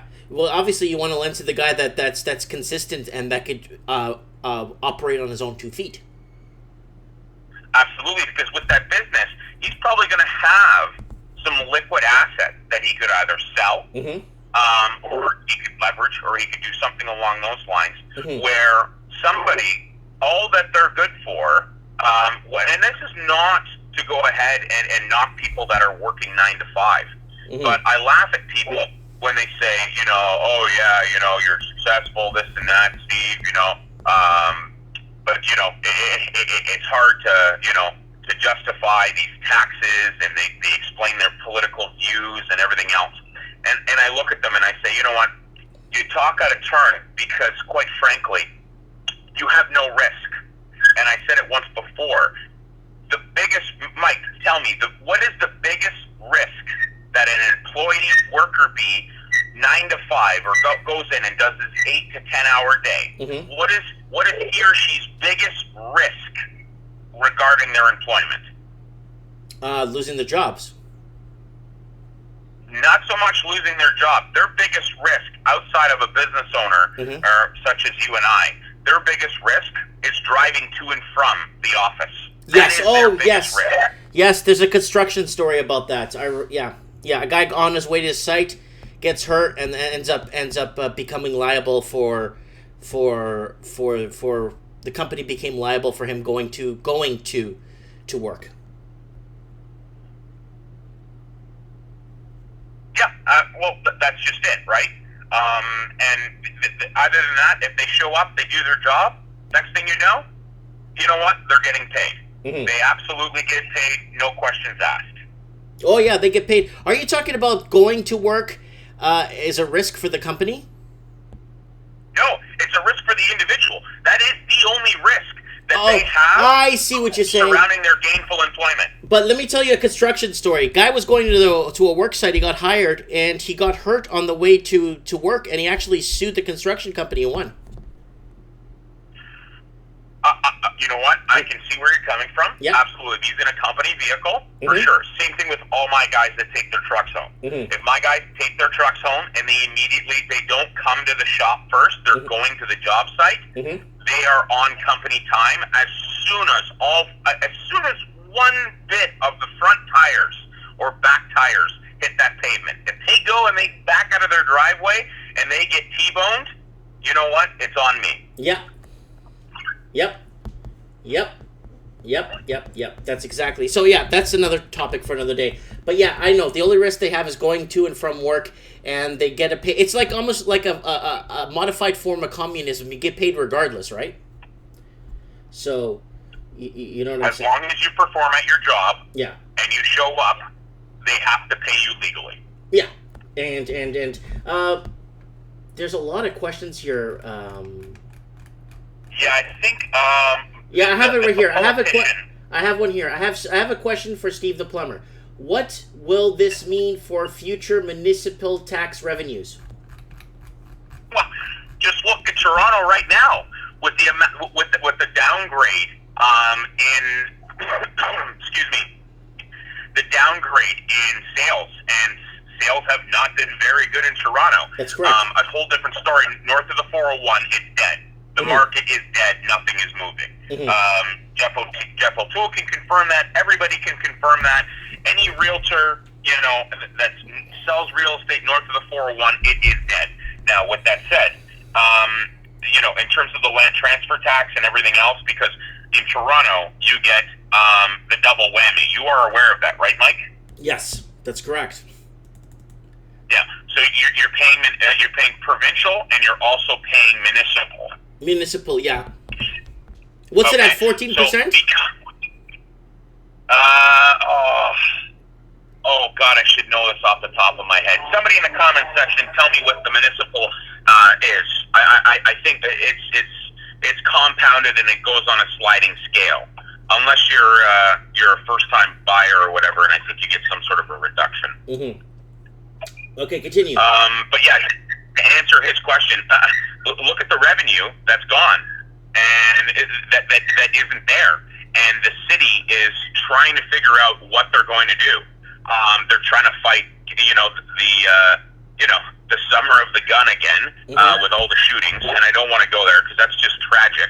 Yeah. And resources being depleted right, left, and center to calm this thing down. Jeff O'Toole average in Toronto is $16K. Okay, that's fair.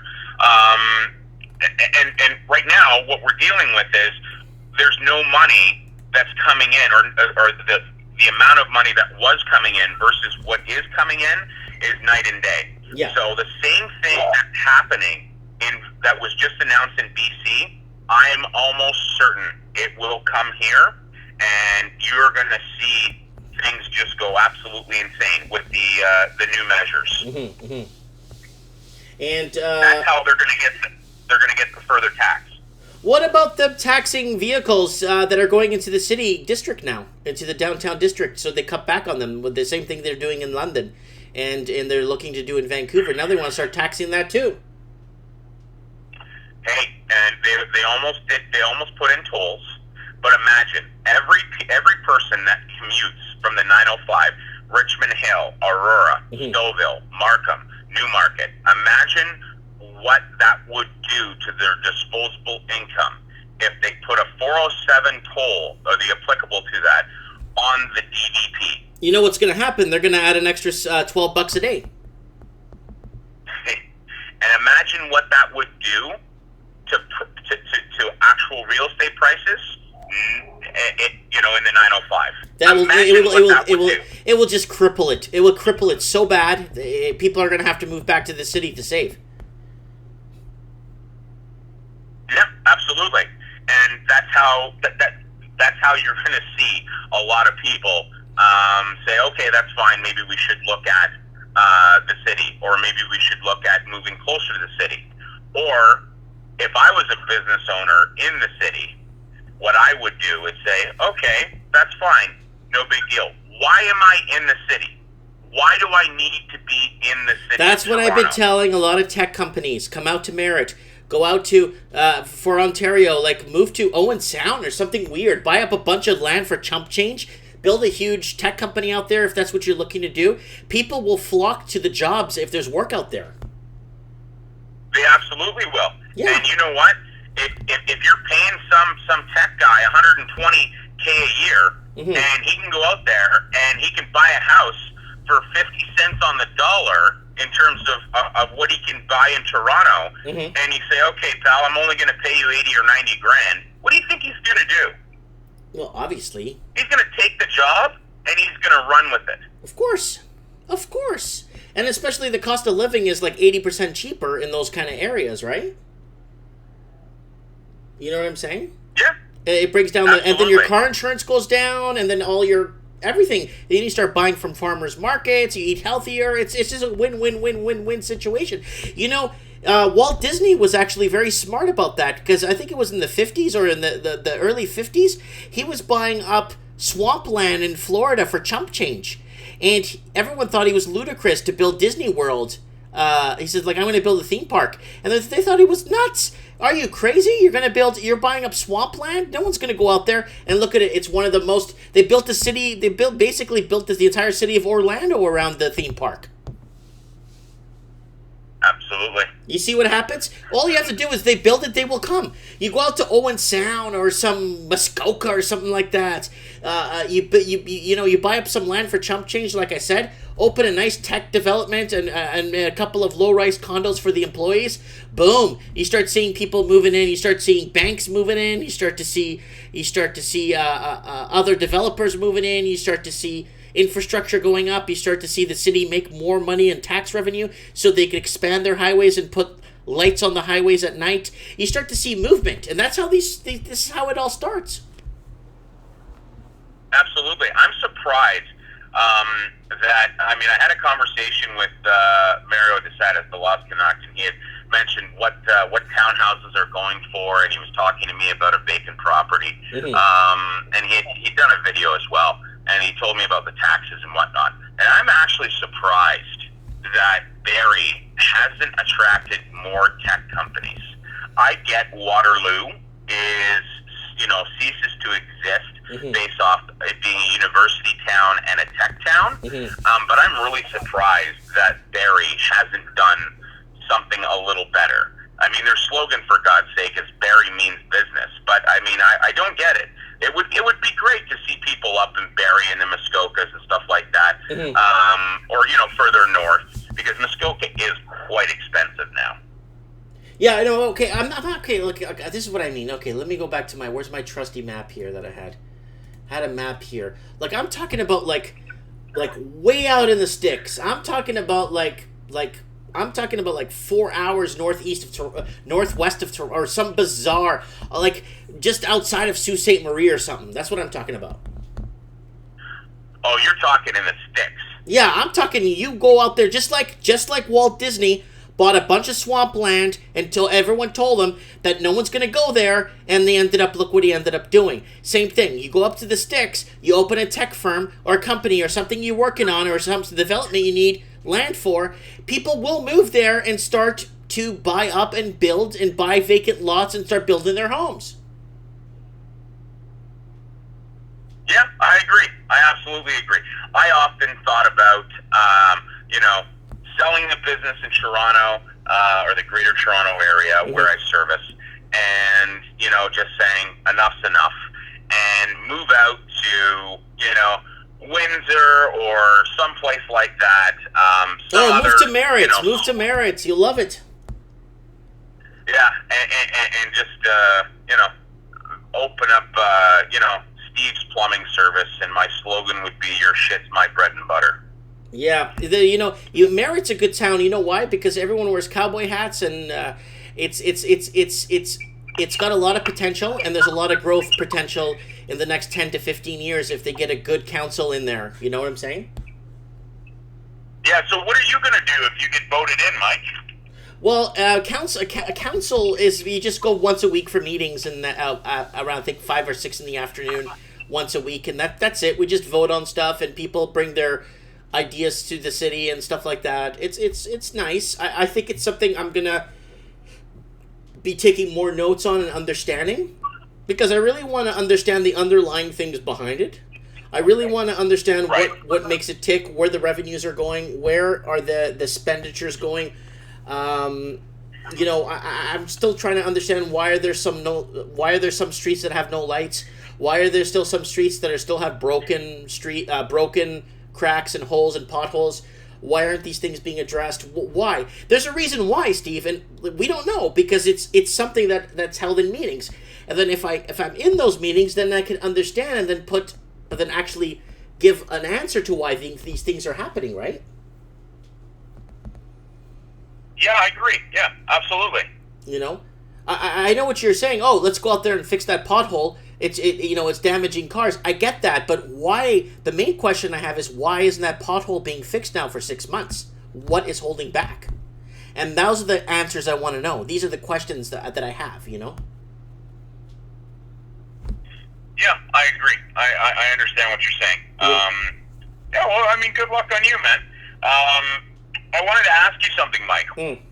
So, with everything that we've talked about, with the price reductions, especially in the 905, north of the 401 and whatnot, obviously Toronto not being affected as bad as the outskirts of the GTA. Where do you see interest rates being by the end of the year, and furthermore by 2019? But also, where do you see...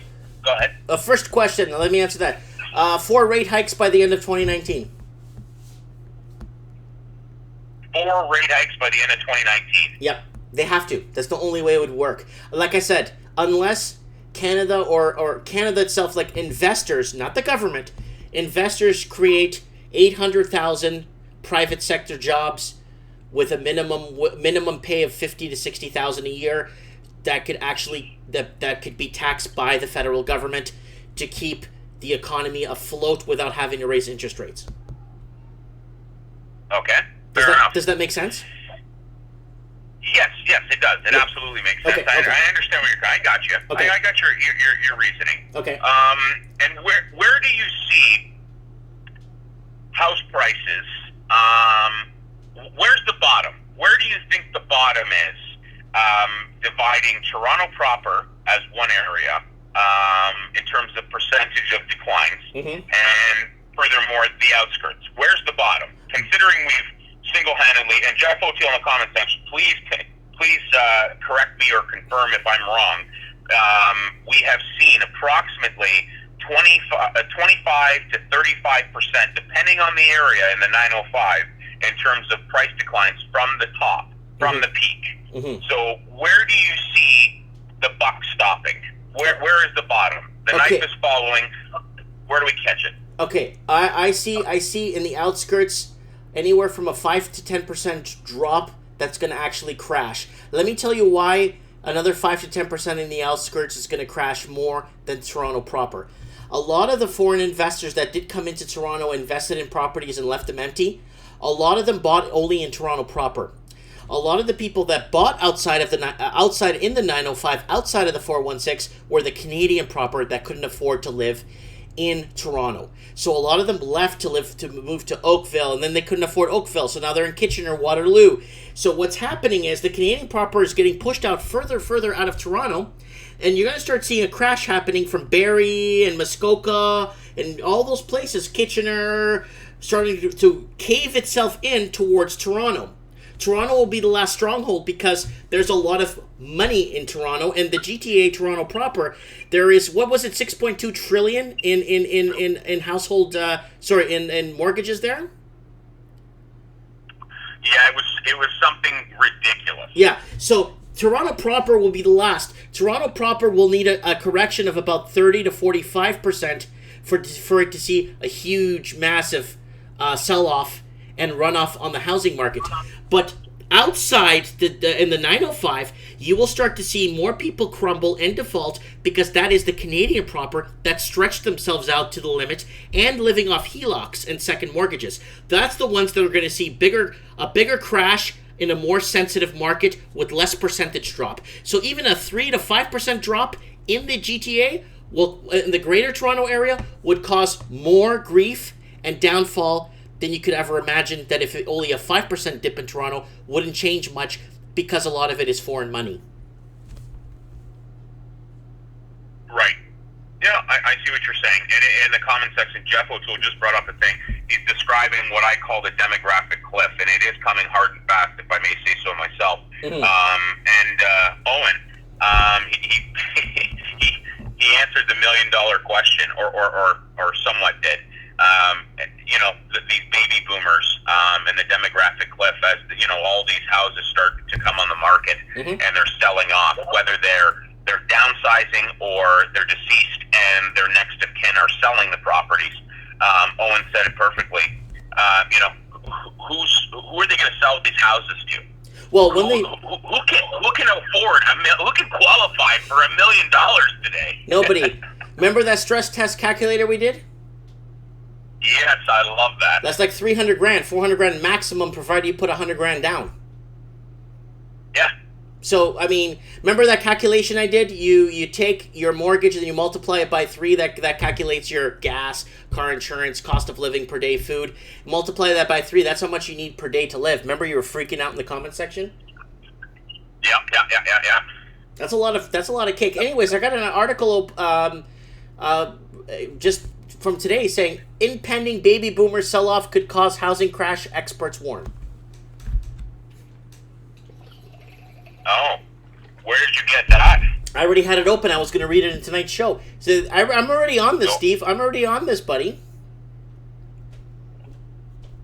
All right, let's hear it. Baby boomers who are planning to downsize or leaving the real estate market altogether could send shockwaves through the industry, according to a couple of new studies. Fannie Mae's Economic Strategic Research Group, in its report, said that homeownership demand for younger generations is insufficient to replace the void being created by older owners. In the second study by the Stephen S. Fuller Institute of George Mason University, researchers say there is a significant number of older owners of large homes in the Washington, D.C. area, and these could cause baby boomer sell-offs that could later be repeated in other parts of the United States. The concern stems from the fact baby boomers, or those who were born between 1946 and 1964, own a significant proportion of American homes. Around 2 in 5 of those total residential properties in the country. That's a lot, 2 of 5. Other generations will just own 14 million homes between them.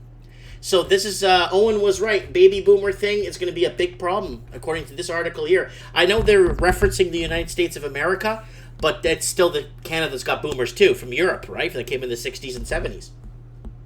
Right. My dad's in that position right now. My dad is 60s, in his 60s, and he's looking to sell now. He doesn't care. He's looking to get out, eh? He's retired. My parents are retired. They just want to sell and retire and travel. That's great. Where are they planning on going? Out to Merritt or what? Well, you know what? I'm European, so I usually take in our parents when they get old enough, because we don't put them in homes. So my house is big enough anyway, so I'm not worried. There you go. Yeah, so I don't mind. You know, they raised me for like 17, 20 years of my life, right? So, you know what I mean? They put a roof over my head, and so Anon's in the comments. He's a subscriber to the page and comments all the time. He's in Australia. He says, in Australia, the negative gearing scheme has boosted the baby boomers' property portfolio. So, you know those commercials you get at 3 o'clock in the morning? Are you over 65? Do you own your home? Well, we can give you a whole bunch of money. Yeah, reverse mortgage. Yeah. I like those at 3 o'clock in the morning. I don't know who the hell's up watching that. Hey, I just got back from playing tennis, and I'm enjoying my retirement. Do you own your house? Then we could give you money. You don't own your house. You're not enjoying your retirement. Yeah. Jesus, eh? Yep. And Anon saying in Australia that it's created an imbalance, and they get tax reductions on capital gains, so they can make claims on losses, etc., make up expenses, etc. In Australia, it's a whole different ball game, Steve. Whole different. Is it really? Oh God, you have no idea. And I got an article here. Property investor claims Australia does not have a housing affordability issue. And the average benchmark house across Sydney is just over $1.4 million, I think, or $1.3 million. That's crazy. Eh? It's crazy. It's gotten so bad in Sydney that they had to build a condo tower that wasn't for sale to the public, just to house the police, just to house doctors, just to house lawyers, just to house lawyers for the city, technicians for the city, engineers for the city, because they were commuting 1 to 2 hours a day from further west of Sydney per day to go into work every day. Wow. Yeah, that's how bad it got. They had to build a condo just for them, and no one could buy it. Wow. Okay, that's interesting. Yeah, I always wondered what would happen in Toronto or Vancouver if house prices just continue to go up and up and up.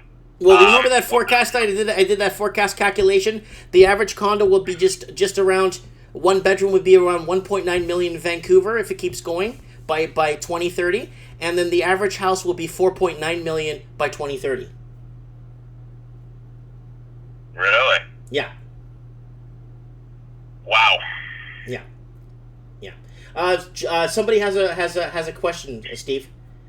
John Patterson saying, "Love your channel, Mike. Do you think renting is better option with home prices being so high?" Go ahead, Steve. Answer that. Well, I think it depends on where you are geographically located. I don't like to comment on anything outside of Toronto and the GTA for various reasons. I will somewhat comment on, Vancouver because it being, similar. However, renting is good as long as you calculate what your overall cost is for, if you were gonna, let's just say you have two identical homes, cookie cutter homes, and one's X amount of dollars, and it costs you X amount of dollars for your taxes and all your maintenance and everything else, so on and so forth, and that represents a good portion, or X amount of dollars as one value, and then you have your rent, which your rent represents one thing, one value, and then of course you have your mortgage payment, so on and so forth. At this point, in the Toronto area or Greater Toronto area, surrounding areas, the only reason why it makes sense to rent is if the intrinsic value of the property is so distorted from the actual what the market dictates, because everything will resort back to intrinsic value eventually when things correct. And it just depends on, it's very hard to time the market. But with that said, your rent is your rent. However, for the first 3 years of owning a property, let's just say you're not chipping away at any principal whatsoever. Mm-hmm. It's very, very nominal. So if you can afford to get, if you're renting something and the rent is cheap, then you can afford to put money away to get more of a down payment while house prices are coming down. That's correct. It's worth renting. So in the Toronto and in the Toronto area or the Greater Toronto surrounding areas right now, the people that are renting and that are liquid are in the driver's seat, because once this thing truly corrects, they're going to be able to make a move literally overnight. Mm-hmm. Mm-hmm. And then imagine what. I think maybe not tying into a long lease, maybe go month to month. For sure. Because this way, if you got to drop or you gotta get out of Dodge, you can. Yeah, absolutely.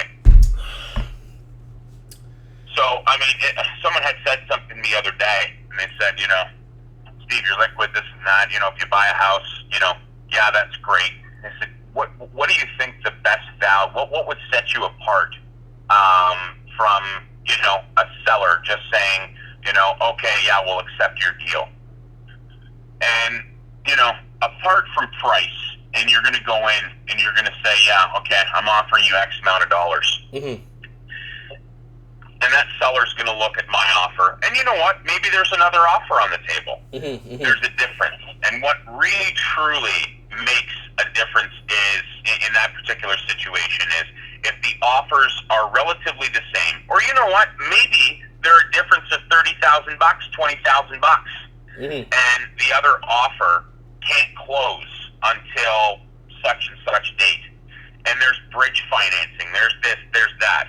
But when someone comes in and, whether they're a cash buyer or they have a mortgage, but the closing date is left blank, or you put their desired closing date on, that is worth a heap ton of money in the eyes of the seller.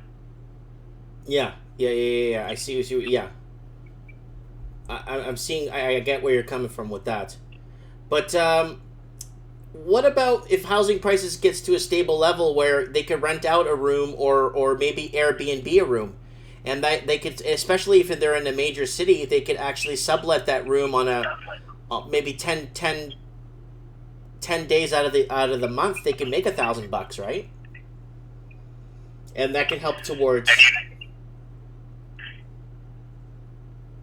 Yeah. Hey, you know what? I think that's great and that's fantastic, but you also have to remember the CRA is really, really clamping down any and all money that is brought in by way of Airbnb, renting out your basement, renting out anything, short-term, long-term, whatever it may be. Even when it's in your own primary principal residence, you have to take that as income. Yes, you do. Definitely have to take that as income. You have to. Unless it's under, is it going to have to be under $18,000 a year?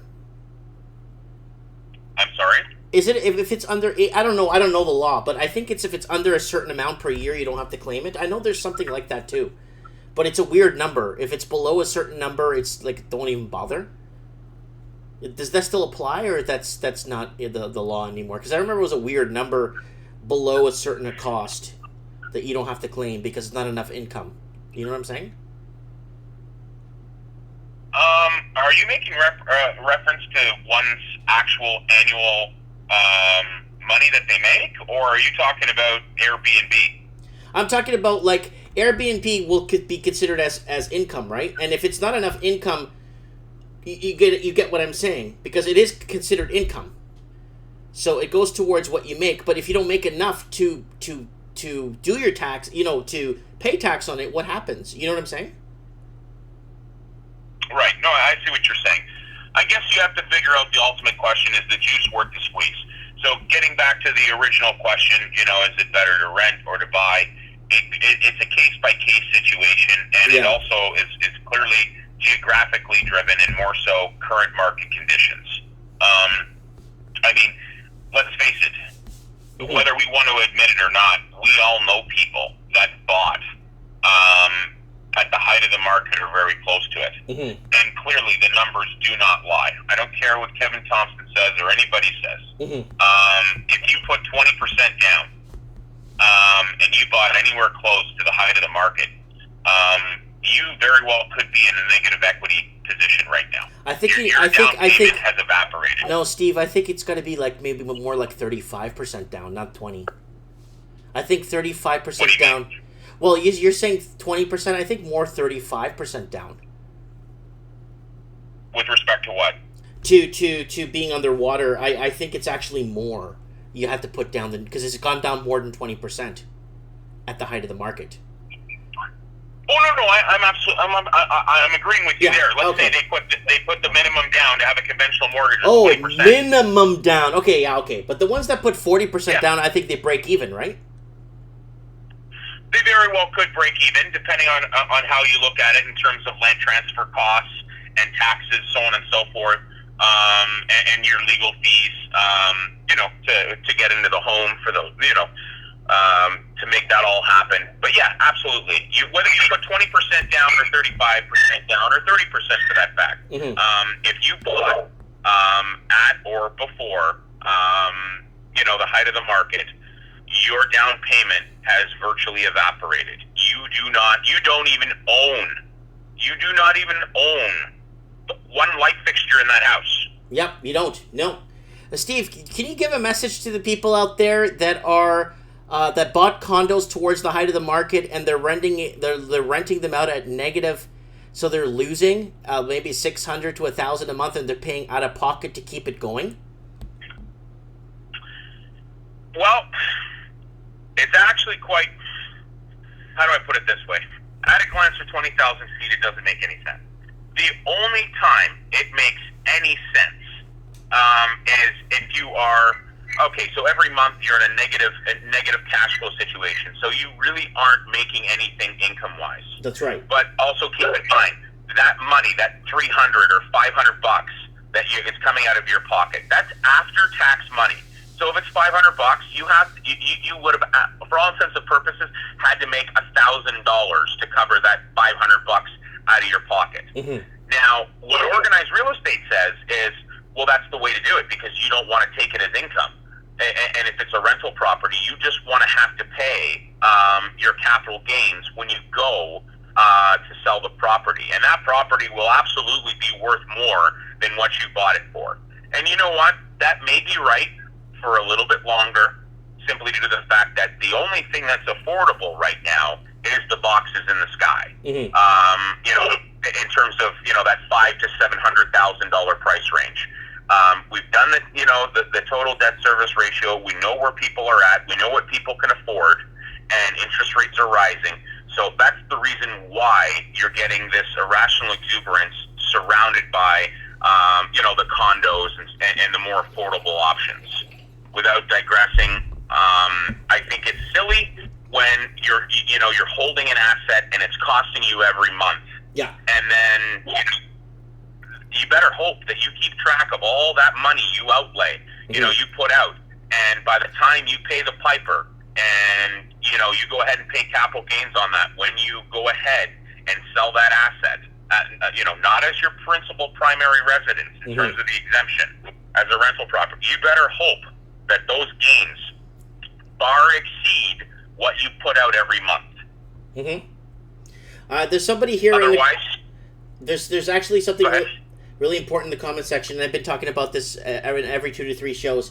The 1929 same thing crash caused by the housing bubble. A lot of people don't know in 1929 for the great market crash was actually caused by the housing market. A lot of people don't know that, Steve. They actually think it was the stock market crash. No, the underlying problem was the housing market, and no one ever addresses that, Steve. I agree. Nobody addresses that, and it's really upsetting. They always talk about, the stock market's going to crash. The stock market. No. The reason why the stock market crashed in 29 is because of the damn housing market. And no one ever talks. People were over-leveraged. People were borrowing more than what they needed. Banks were going crazy. And it was a nightmare, Steve, back in the day. And everyone was putting everything they made into stocks because they couldn't lose. It was a win-win situation. Stocks keep going up. You know what I'm saying? Oh, I hear you. I understand exactly what you're saying. Mm-hmm. It's crazy when you think about it. It's funny. Jeff O'Toole just in the comment section, he said it's actually quite humorous. When did 500K become the starter amount? Home? Yeah. Well, the starter home in Auckland, New Zealand, there was an article I read a few months back. Starter family home, get yourself started in a house, $1.1 million. Are you serious? I'm going to find it right now, the article. It was in the news. Starter home, New Zealand. Hey, remember the article I read last week, 40 people to a house? Yeah. Yeah. Okay, can first home buyers afford $1 million house? First home buyers. I just want to see here in the news. It was a news article. It was funny, and the house looked like you know what the house looked like, Steve, for $1 million in New Zealand? It looked like everyone in the comments section was saying it looks like an RV. Yeah. Here it is. I don't think this is it, but can first time home buyers afford $1 million house? There it is. Here we go. Attention, first home buyers. Cottage asking price $990,000, and it's advertised. This house is on the market with a price tag and a message. Attention, first home buyers.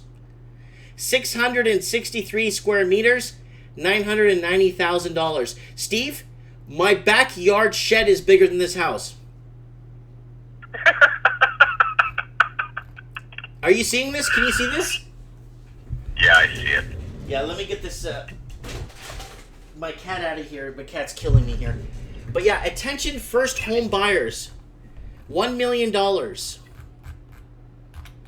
So, I mean, that's what a starting price is they're trying to advertise in New Zealand. That's how bad it is. We don't have it that bad in Canada. Heck, the U.S. has it really good, actually. Lots of parts you can move to that if you're a tradesman or you have you know how I'm the type of guy where I could be somewhere I could make a go of it and make it work anywhere. You know what I'm saying, Steve? And right. You know, Mario Desetti, same type of cloth, same type of cloth. We're in that same boat, you know. But I mean, $1 million for a starter home? Like, they have it really bad in New Zealand. They have it really bad. So does Australia, because New South Wales is nuts. A 1-bedroom condo with no parking, okay? 1 bedroom, $800,000.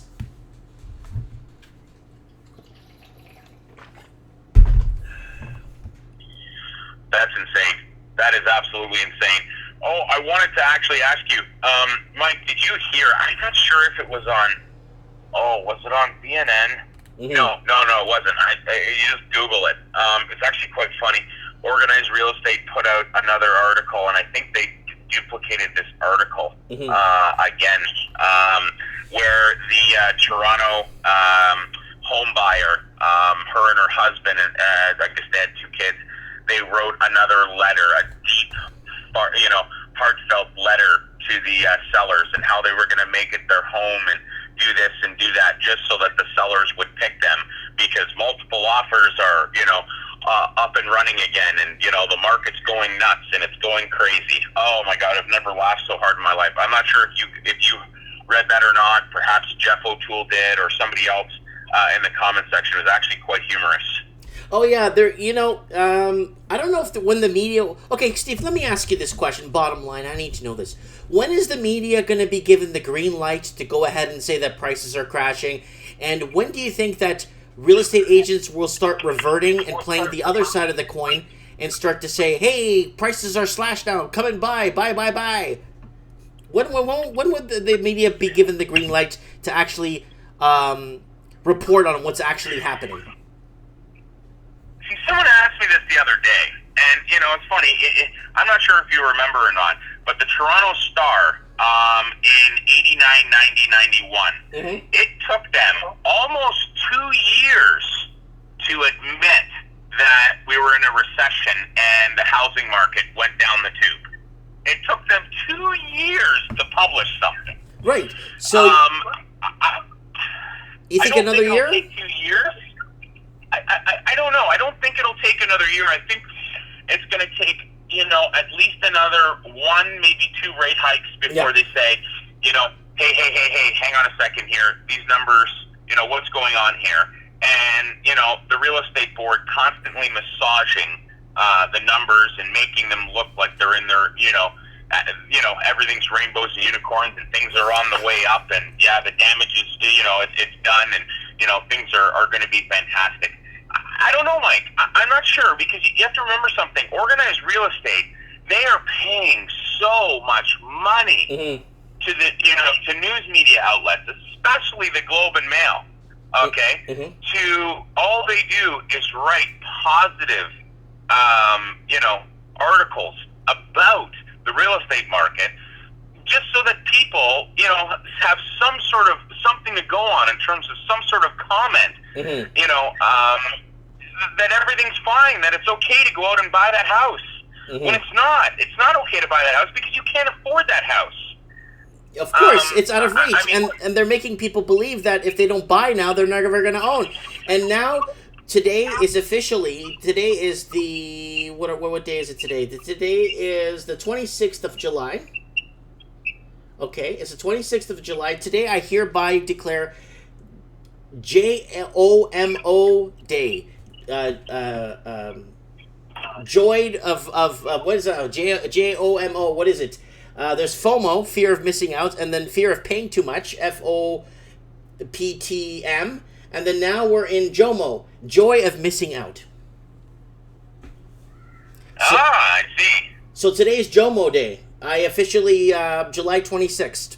Every year is JOMO Day, is the joy of missing out. So a lot of people are celebrating that all across the English-speaking countries because they're going to the parties now that they were kind of segregated or pushed away from because they didn't own a house, and that's everything everybody talked about for the longest time, and how much they're making in 6 months off their house. Now, those parties obviously don't exist anymore, and if they were, you wouldn't be invited to them because you have the joy of not getting into this death trap. Absolutely. I understand where you're coming from. Somebody said something the other day, and it really resonated with me, Mike. You know, you have these people in Toronto, or even in the surrounding GTA area, or in Vancouver for that fact, and they're selling these properties for, you know, $1.2 million, $1.5 million, whatever it may be. This should be a huge eye opener for everybody. If you went up to them and you asked them, could you afford to buy this house if you were starting all over again today? And the answer would be no. But one step further, could you afford to qualify for this house today in your current situation, whether you're retired or you're semi-retired or you're still working? I would like to know how many people that are holding real estate that's worth $1.2 million or listed for $1.2 million, $1.5 million, whatever it may be. I'd like to know how many of those people can actually qualify today for that purchase price. I'd say around 3%, 3 to 5% will qualify now today for that purchase price today with the stress tests and all the crap they added on. I'd say maybe 3%. Yeah, I don't know what the percentage is. All I know is, you know, if let's say it's 3%. Let's say it's 5%, 10%. Okay. How is 10% of the population going to go ahead and save the day when all these people are starting to list their properties? No, they can't. It now becomes a runoff on the real estate market, plain and simple. Once you have that many properties listed, that's a huge runoff on the market. You're going to start, it's going to become a buyer's market, and you know what the buyers are going to do? They're just going to sit back and laugh and watch it go to round 2 and round 3 and round 4 and round 5 until there's a TKO and they say, okay, now we're going to go in. Yeah, exactly. I would, you know, I'm going to be honest. Do you want to know who was going through those open houses on the weekend, Mike? Richmond Hill, Aurora, Newmarket? Jeff O'Toole. Well, if he was Asian, you're right. But I think with the last name O'Toole, I'm pretty sure he's not Asian. Okay. So you're saying there's a lot of... So can let me ask you a very sensitive question. There's a lot of people saying that there's a lot of foreign investors with a lot of money waiting on the sidelines for the market to crash for them to scoop in and buy. Is that true? Someone sent me that question from Australia. What do you think? Well, usually people with a lot of money are very smart to begin with. Yeah. They're very prudent with their money. Are they waiting just to buy in? I don't think that that's their objective. I think their objective is to remove their money from China. No, we know that. No, we know that part. But I'm saying, are there? Do you think there's people on the sidelines waiting for the market to crash to buy up a lot of property? Not the Canadian proper, where I'm going to finally get to buy a house for my family. I'm talking about where you got housing sharks out there ready to go. Oh, like the foreign buyers you're talking about, just waiting on the sidelines. Yeah, like ready to shark it up the second they get an opportunity and when they see prices look good. Well, it's quite possible. But at the same point in time, you also have to remember, if that starts happening, policies and procedures and provisions will be put into place. And let's face it, that is a green light for every municipality to go in and tax the crap out of them. Okay, I'm just throwing that out there I'm just throwing that out there. Jeff O'Toole saying no house sharks, not going to happen. No, I'm just throwing this out there because someone asked me that question from Australia, and they believe that there's a lot of people on the sidelines waiting, and a lot of people that are seeing a lot of the homes that are open houses are of Chinese descendants, right?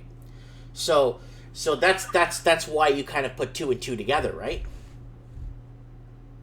Yeah, for sure, absolutely.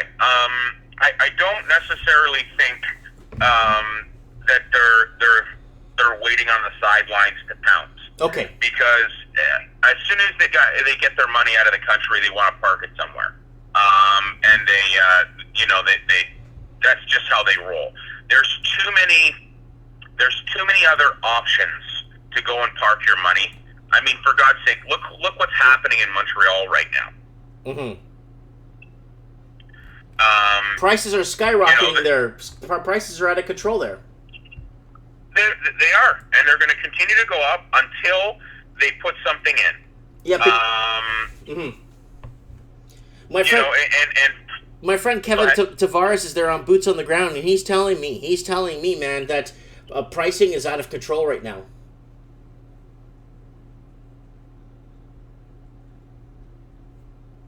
Really? Okay. And where in Quebec, or where in Montreal exactly? Are we talking Old Port? Are we talking in suburbs?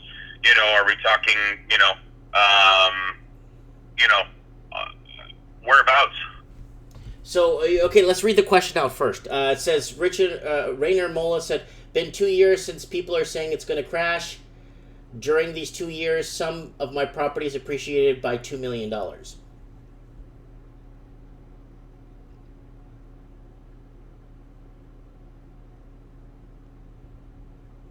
Currently holding 150 units, $20 million worth of real estate. Who the heck are you, buddy?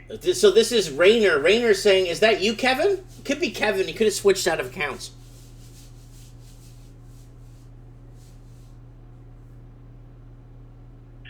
Yeah, I'm not sure. I don't know about you. No offense, Mike. If I was sitting on $20 million worth of real estate, I probably wouldn't be on this channel. Yeah. Hey, my channel's not that bad, man. No, it's great, but don't get me wrong. If I was sitting on $20 million, give me a break. Yeah, I understand. I was looking at my my portfolio. A lot of people ask, like, how diverse should your portfolio be, right? I think a little bit of gold, stacking some physical gold, a little bit of silver. I wouldn't say more than 5% cash. I don't know, things like that people are asking, And then I did a pie chart. I did this pie chart thing from the Microsoft Money, right? To kind of pie chart and see where I am at, right?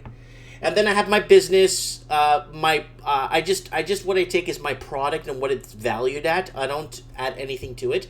Just the value in stock that I have, and then my stocks and everything I have. Steve, only 3.8% is my pie chart is real estate. Really? Yeah, it's not even 4% of my you know what I'm saying?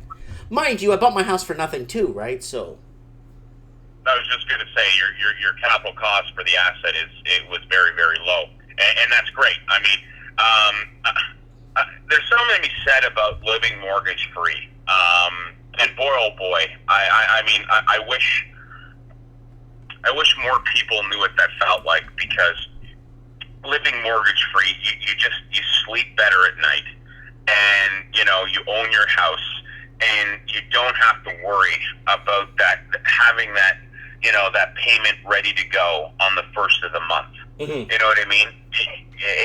That's just the way it goes. So I mean, yeah, I get what you're saying. Being under 5% with respect to holding real estate, that's not a bad situation. But then again, neither is holding $20 million in real estate. I don't feel sorry for anybody at that point. But yeah, that said, Montreal is just going absolutely crazy. And I have reason to believe, and I'm suspect that I think Ottawa is the next to go because is it Amazon or who's putting some big fulfillment center there? Yeah, I think it's Alphabet. Amazon, yeah, Alphabet. Is it? Okay. Yeah. Yeah, because they go by Alphabet now, right? Amazon. Because I've been watching Amazon stock. Sorry, that's Google. I'm sorry. No, Amazon. Yeah, Amazon. Yes, is looking at putting something there. I'm not too sure what it is, but that might be another Seattle and Silicon Valley. It could be a nightmare in the works. Yeah, interesting. Yeah, I don't know what's kind of sort of happening there. I mean, there's so many things that are changing right now. I mean, 2019, we're going to see interest rates, obviously, all signs point to it being, the overnight lending rate being at about approximately 2.25 from what people are saying. And it's, we also have to factor in 2019, all signs point that we're going to get a new federal government in place. I doubt that drama teacher is going to get reelected back in. But at the same point in time, there's so many moving parts to certain things. So I mean, I'm not an expert, and I don't claim to be an expert. All I'm saying is what I see, what I hear, what people are talking about. Does it make sense? Does it not make sense? What is the probability of it happening? Have we seen it happen before in the past? Who knows? Who knows what's going to happen? Do I think real estate's going to crash? I really don't know. Is there the potential for it to crash? Absolutely. Of course. And it boils down. It boils down to percentages. How many people need to default in order to send us into a downward spiral and a psychological funk, like where I said, nothing's moving? 3 to 5% of the GTA, because that's Canadian proper, and they stretched out with HELOCs and auto loans, and then 20 to 30% in Toronto need to default because there's a lot of foreign money there. Okay. That's what I think, because there's a lot of money in Toronto, and it's a lot of outside money. But the outside Toronto, you're going to start to see cave in right into the city. It's going to cave right in. Really? Yep, that's what I think, because the Canadian proper were the ones that left the downtown to buy affordable housing was the next step in early 2017. But if they didn't, get on the housing train, so a lot of them went to Kitchener, Waterloo, Hamilton, all these crazy places, and then now they're starting to realize they can't afford those homes, even though they still got them at a better price than they would in Toronto. Those people will start defaulting. It'll start moving inwards towards Toronto, and then Toronto will be the last to go. Yeah, I can see where you're coming from, and yeah, I can appreciate that. It's one of those things where I think the foreign money, as much as they loved the higher priced homes, so on and so forth. You have to remember something. The other reason why Toronto, in terms of the condo market, is going crazy is that foreign buyer tax. Do you know that they're exempt as soon as they buy 5 or more units within the same building, Mike? Yeah, I didn't know that, so we know that now. Yeah, if they buy an apartment building, they're exempt. Commercial real estate is exempt. There's a number of different things, so that's why these boxes in the sky are going for stupid money, because of all the foreign money coming in and buying. That said, you also have to remember that there are real estate agents that strictly work with foreign buyers. Yeah, and, yeah. That's what happened. If there's a will, there's a way. That's what happened in Seattle. A bunch of Vancouver real estate agents went down to Seattle and started telling them about bringing their investors from China to Seattle, and they made Seattle one of America's biggest housing, hottest markets, pretty much in the history of the last 100 years. Do you remember that article I was reading to you last time where people were seeing gains of like $20,000 a month? Yeah, I remember seeing that. Yeah. Yeah, that's ridiculous. You know what I'm saying? Imagine seeing gains $20,000 a month. That's nuts. But you know, on an average home, that's crazy. You know. But yeah, that is absolutely insane. Anyways, we're approaching the 2.5 hour mark. I'm falling asleep here. I'm tired, and it is 9 p.m. I gotta put my kids to bed. But you know, it's been an absolute thrill talking to you, Steve. Sorry if I phased in and out, because it's actually really warm in this room. So I've been phasing in and out a bit through the conversations because I'm just really hot here, and I think it's like 23 in here or 20 degrees in here, easy. 24, easy. And yeah, but 2.5 hours I've been talking, guys.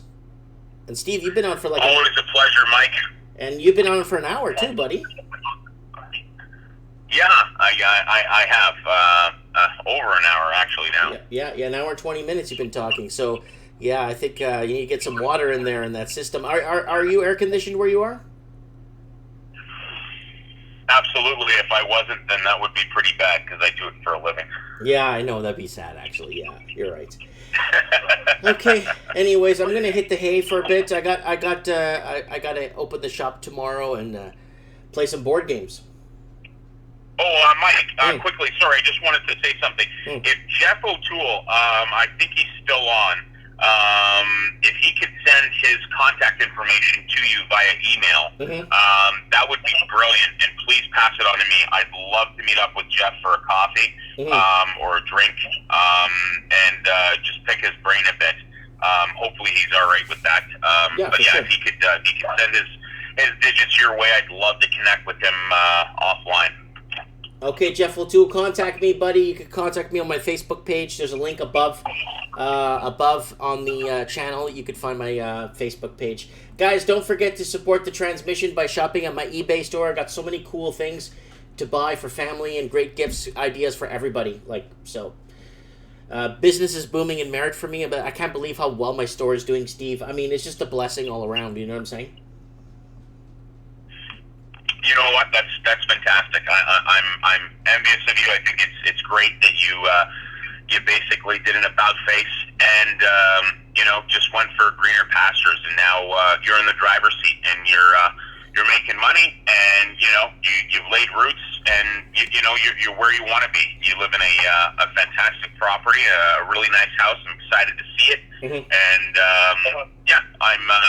I'm proud of you, Mike. I think it's fantastic what you've done, and I wish more people would get on the bandwagon and do that, because they live such a better life. The quality of life just goes through the roof. Oh, when, and you're not in massive amounts of debt. Disposable income is incredible.